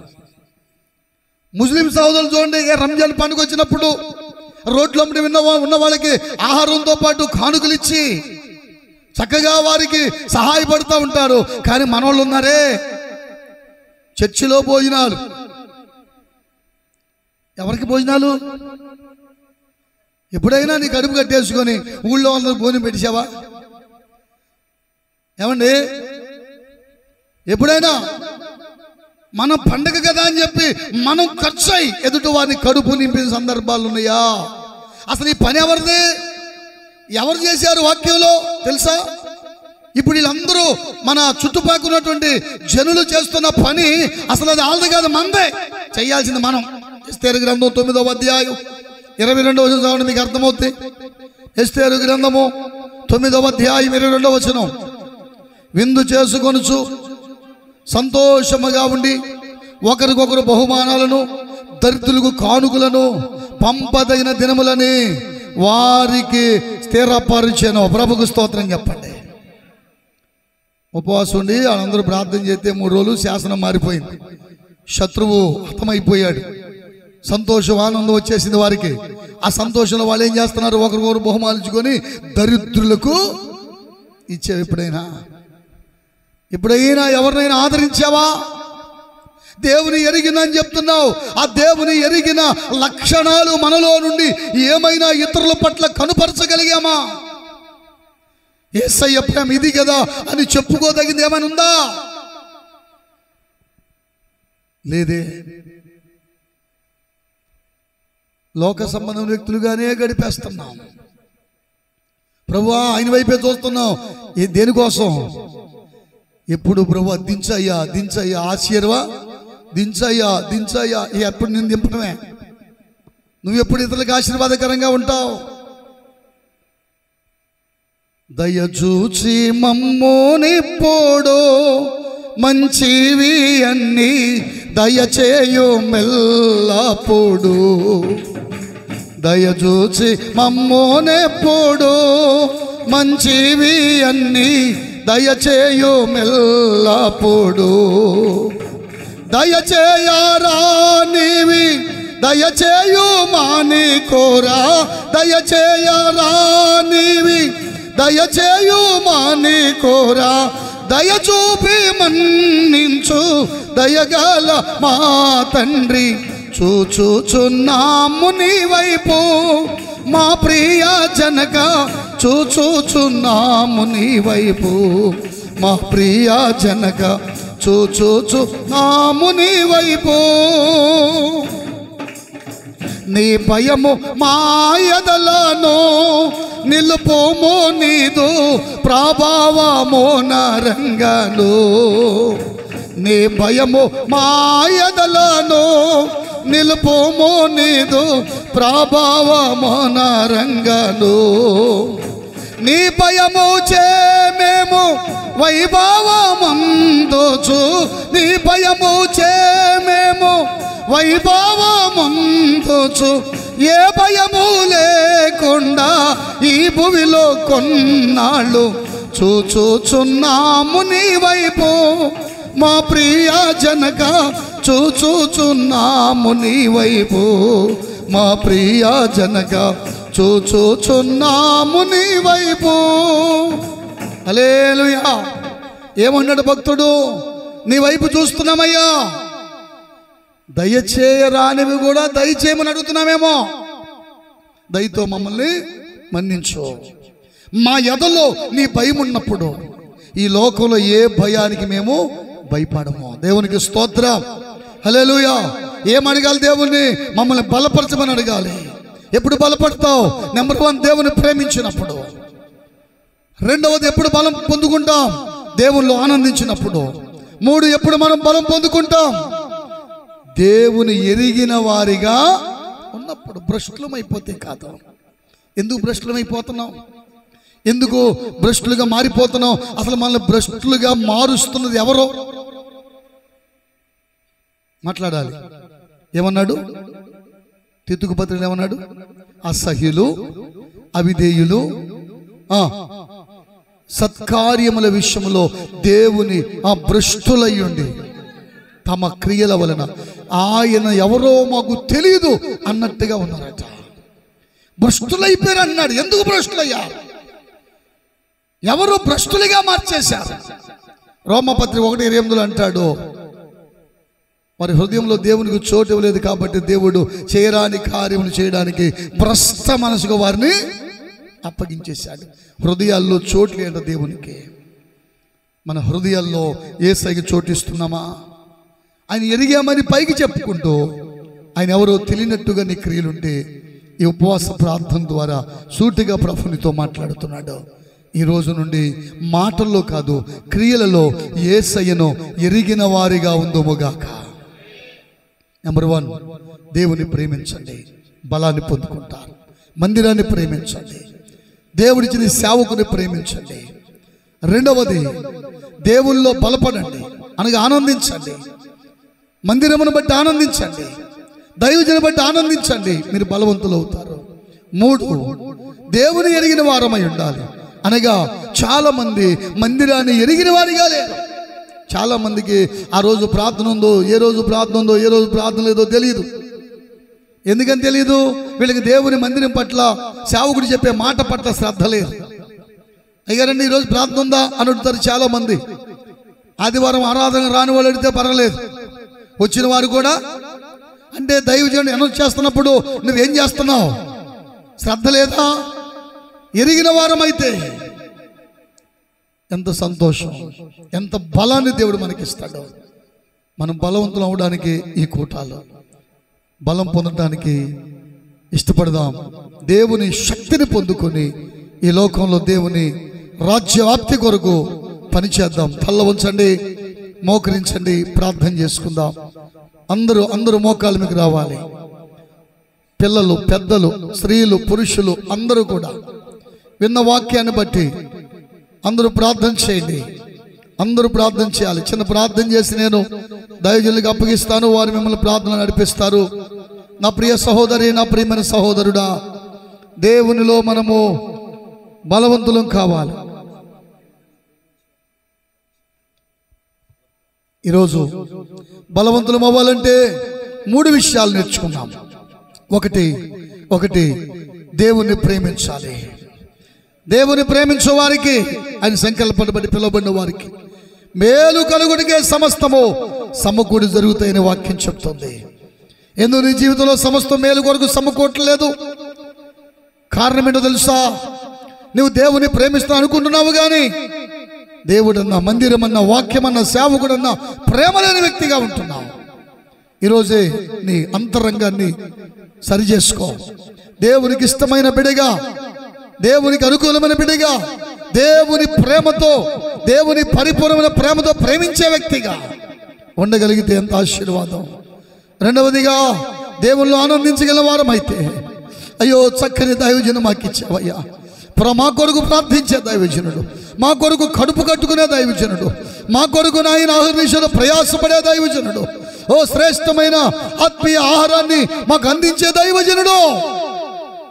దైవజనుని బట్టి మేము సంతోషిస్తున్నాము నాయన. నీవు ఇచ్చిన సేవకుని బట్టి మీకు వందనాలు బాబు. అదే సమయంలో ప్రభువా, నిన్ను ఎరిగిన వారిగా మమ్మల్ని చేయండి అయ్యా. అప్పుడే మేము బలం పొంది కార్యాలు చేయగలుగుతాం. అటు కృపను మాకివ్వండి, అటు కృపతో మమ్మల్ని నింపండి అయ్యా. మీకు స్తోత్రాలు. బాగుగా నీ సేవకుని ఎరిగిన వారిగా మేము ఉండాలి. మాటలతోనే కాదు, క్రియలతో కూడిన భక్తిని మేము అలవర్చుకోవాలి. అట్టి సహాయం దయచేయండి ప్రభు అని ప్రభు పాదాల చెంత ప్రార్థన చేసుకుందాం. ఈ ఉపవాస కూడికలో, ఈ 4వ కూడికలో రేపు ఆరాధనలోనికి వెళ్లే ముందు ఒక్కసారి నీ బలం ఎక్కడుందో శత్రువుకి తెలియకూడదు. నీ బలం దేవుడు అధికం చేయాలి. శత్రువును ఎదిరించగలిగిన, శత్రువును హతమార్చగలిగిన, శత్రు ఆలోచనలో పటాపంచలు చేయగలిగిన ఆ శ్రేష్టమైన బలము దేవుడు నీలో ఉంచాడు. నువ్వెక్కడ తగ్గిపోవడానికి, ఎక్కడ పడిపోవడానికి, ఎక్కడ జారిపోవడానికి, ఎక్కడ దేవునికి దూరం అయిపోవడానికి వీల్లేదు. ఈ రాత్రి ప్రభువా నన్ను బలపరచయ్యా, నీ బలముతో నేను నింపునాయినా అని ప్రార్థన చేసుకుందాం. మన మధ్యలో దైవజనులు, పెద్దలు మధ్యాహ్నము దేవుని పక్షము నిలబడి శ్రేష్టమైన వాక్యం అందించిన దైవజనులు విజయ్ కుమార్ అన్న గారు ఉన్నారు. వారు మనల్ని ప్రార్థనలో నడిపిస్తారు. ప్రేమ కలిగిన తండ్రి, పరిశుద్ధుడు అయిన ప్రభువా, నమ్మదైన దేవుడు అయా, ఈ ఉపవాస కూడికల ద్వారా మీ బిడ్డలను ఎన్నో విషయాల్లో మీరు హెచ్చరించారు, సరిచేశారు, వాక్యం ద్వారా మాతో మాట్లాడారు. మాకు ఆత్మీయమైన బలాన్ని అయ్యా ఈ కూడికల ద్వారా మీరు అనుగ్రహించినందుకు స్తోత్రాలు. ఈ చివరి కూడిక ద్వారా నీ దాసుని అయ్యా ఇదిగో మా కొరకు మీరు బలపరిచినందుకు నీకు స్తోత్రాలు. నిజమే నాయనా ప్రభువా, మేము బలవంతులుగా ఉండాలంటే 3 అనుభవాలు అయా ఈ రాత్రి మీరు మాకు నేర్పించారయ్యా. నిజమే, నిన్ను ప్రేమించాలి నాయనా, నీ యందు మేము ఆనందించాలి ప్రభువా. నిన్ను ఎరిగిన వారంగా మేముంటే ప్రభువా, ఈ లోకంలో ఎంతో బలాన్నిచ్చి గొప్ప కార్యాలు నీ కొరకు చేసేవారుగా మేము ఉంటామని మీ దాసం ద్వారా మాట్లాడినందుకు స్తోత్రాలు. బిడ్డలు నాయనా ఇదిగో ఈ 2 దినాలు నీతో స్నేహం చేశారు ప్రభువా. విన్న ప్రతి మాట అది వ్యర్థం కాకూడదు నాయనా. వారి హృదయాంతరంగములో నాయన ఇదిగో ఈ సంవత్సరం కాలం అంతా కూడా ఈ మాటల్ని నాయన నెబరవేసుకుంటూ అయ్యా నీ వాక్యపు అడుగుజాడలో నడిచే కృప దయచే నాయన. ఈ సంఘాన్ని కాస్తున్న నీ దాసుని దీవించు బాబు, కుటుంబాన్ని ఆశీర్వదించు నాయన. అయ్యా మీ దాసుడు పడుతున్న ఈ ప్రయాస ఫలము నిశ్చయముగా నీ దాసుడు అనుభవించాలని నీ సన్నిధులు మేము ప్రార్థన చేస్తున్నాం. సంఘం బలం పొందుకోవాలి ప్రభువా. అయ్యా నీ కొరకు ఘనమైన కార్యాలు చేసే సంఘముగా ఇప్పటికే నీ బిడ్డలు మీరు ఏర్పాటు చేశారు. ఇంకా మరింత ఆత్మీయతను మీ బిడ్డలకు ప్రసాదించండి. ఈ ప్రాంతం అంతా కూడా ఈ మందిరం ద్వారా అయ్యా రక్షించబడి నీ యొక్క ప్రభు రాజ్యం కొరకు సిద్ధపడినట్లుగా మీరు కృప చూపించండి అయ్యా. ఎంతమంది బిడ్డలు ఈ 2 దినాలు ఉపవాసం ఉండి కడుపు కట్టుకొని నీ సన్నిధిలో వారికి ఏం కావాలని ఆశించారో నిత్యముగా వారి జీవితాల్లో కార్యాలు జరిగిస్తున్నందుకు నీకే స్తోత్రములు. అన్ని రకాలుగా ఈ సంఘాన్ని దీవించి ఆస్వాదించమని, మరి ముఖ్యంగా వాక్యం అందించిన మా ప్రియులు మీ దీన సేవకులు యేసుబాబాయ్ గారిని బట్టి నీ స్తోత్రాలు. ఎన్నో సంవత్సరాలుగా అయ్యా ఈ పరిచర్యకు వచ్చి నీ దాసుడు ఎంతగానో ప్రయాసపడి వాక్యాన్ని ప్రకటిస్తున్నారయ్యా. నీ దాసును ప్రయాస కూడా వ్యర్థం కాకుండా ఘనమైన కార్యాలు అయ్యా ఈ సావాసంలో జరిగించి అయ్యా ఇంకనూ అనేక పర్యాయాలు నీ దాసుని ద్వారా మేము అనేక విషయాలు అయ్యా విని బలం పొందడానికి సహాయం చేయమని మమ్మల్ని అందరూ మీ దయగల హస్తాలకు అప్పగించుకుంటూ క్రీస్తు యేసు నామములో ప్రార్థించి అడిగి వేడుకొనుచున్నాము తండ్రి, ఆమేన్. ప్రార్థించిన దైవజనులకు వందనాలు. చక్కని వర్తమానాన్ని అందించిన దైవజనులకు హృదయపూర్వకమైన వందనాలు. దైవజనులు ఎంత బలమైన వర్తమానం చెప్పారో, మీరు ఎంత బలపరచబడ్డారో మరి మీ స్పందన ద్వారా తెలియజేయగలరని ఆశిస్తున్నాను. అంతేనా? దేవునికి మహిమ కలుగును గాక. మరి సంఘపక్షంగా అన్నయ్య గారికి హృదయపూర్వకమైన శుభాలు వందనాలు తెలియజేస్తున్నాను. మాటలు లేవు ఇంకా, ఎందుకంటే సమయం లేదు. ప్లస్ ఇక నేను తిరిగి మాట్లాడలేనక్కర్లేనంతగా మరి అద్భుతమైన వర్తమానాన్ని దేవుడు మన హృదయం నిండా నింపేశారు. దేవుని స్తోత్రం చెప్పండి గట్టిగా, చక్కచక్క చెప్పండి. నెంబర్ 1, ఎవరిని ప్రేమించాలి? తర్వాత దేవుణ్ణి, మందిరాన్ని, సేవకుణ్ణి. రెండో మాట చెప్పండి. ఓకే, ఇంకా దైవజనుని బట్టి ఆనందించి, వాక్యాన్ని బట్టి. మూడో మాట దేవునిని ఎరిగి ఉండాలి. ఏంటి, ఏ విధంగా ఎరిగి ఉండాలి? క్రియల మూలముగా మనం దేవుణ్ణి ఎరిగిన వారుగా. ఇంకా నేనేమి ఎక్స్ప్లెయిన్ చేయను, అన్ని మీరు చక్కగా కంఠస్థం చేసేసారు. దేవునికి మహిమ కలుగును గాక. చెప్పబడిన దేవుని మాటలు మనందరి హృదయాల్లో నీరు కట్టి ఫలించునుగాక. ఆమేన్. తలలో ఉంచండి, ప్రార్థన చేద్దాం.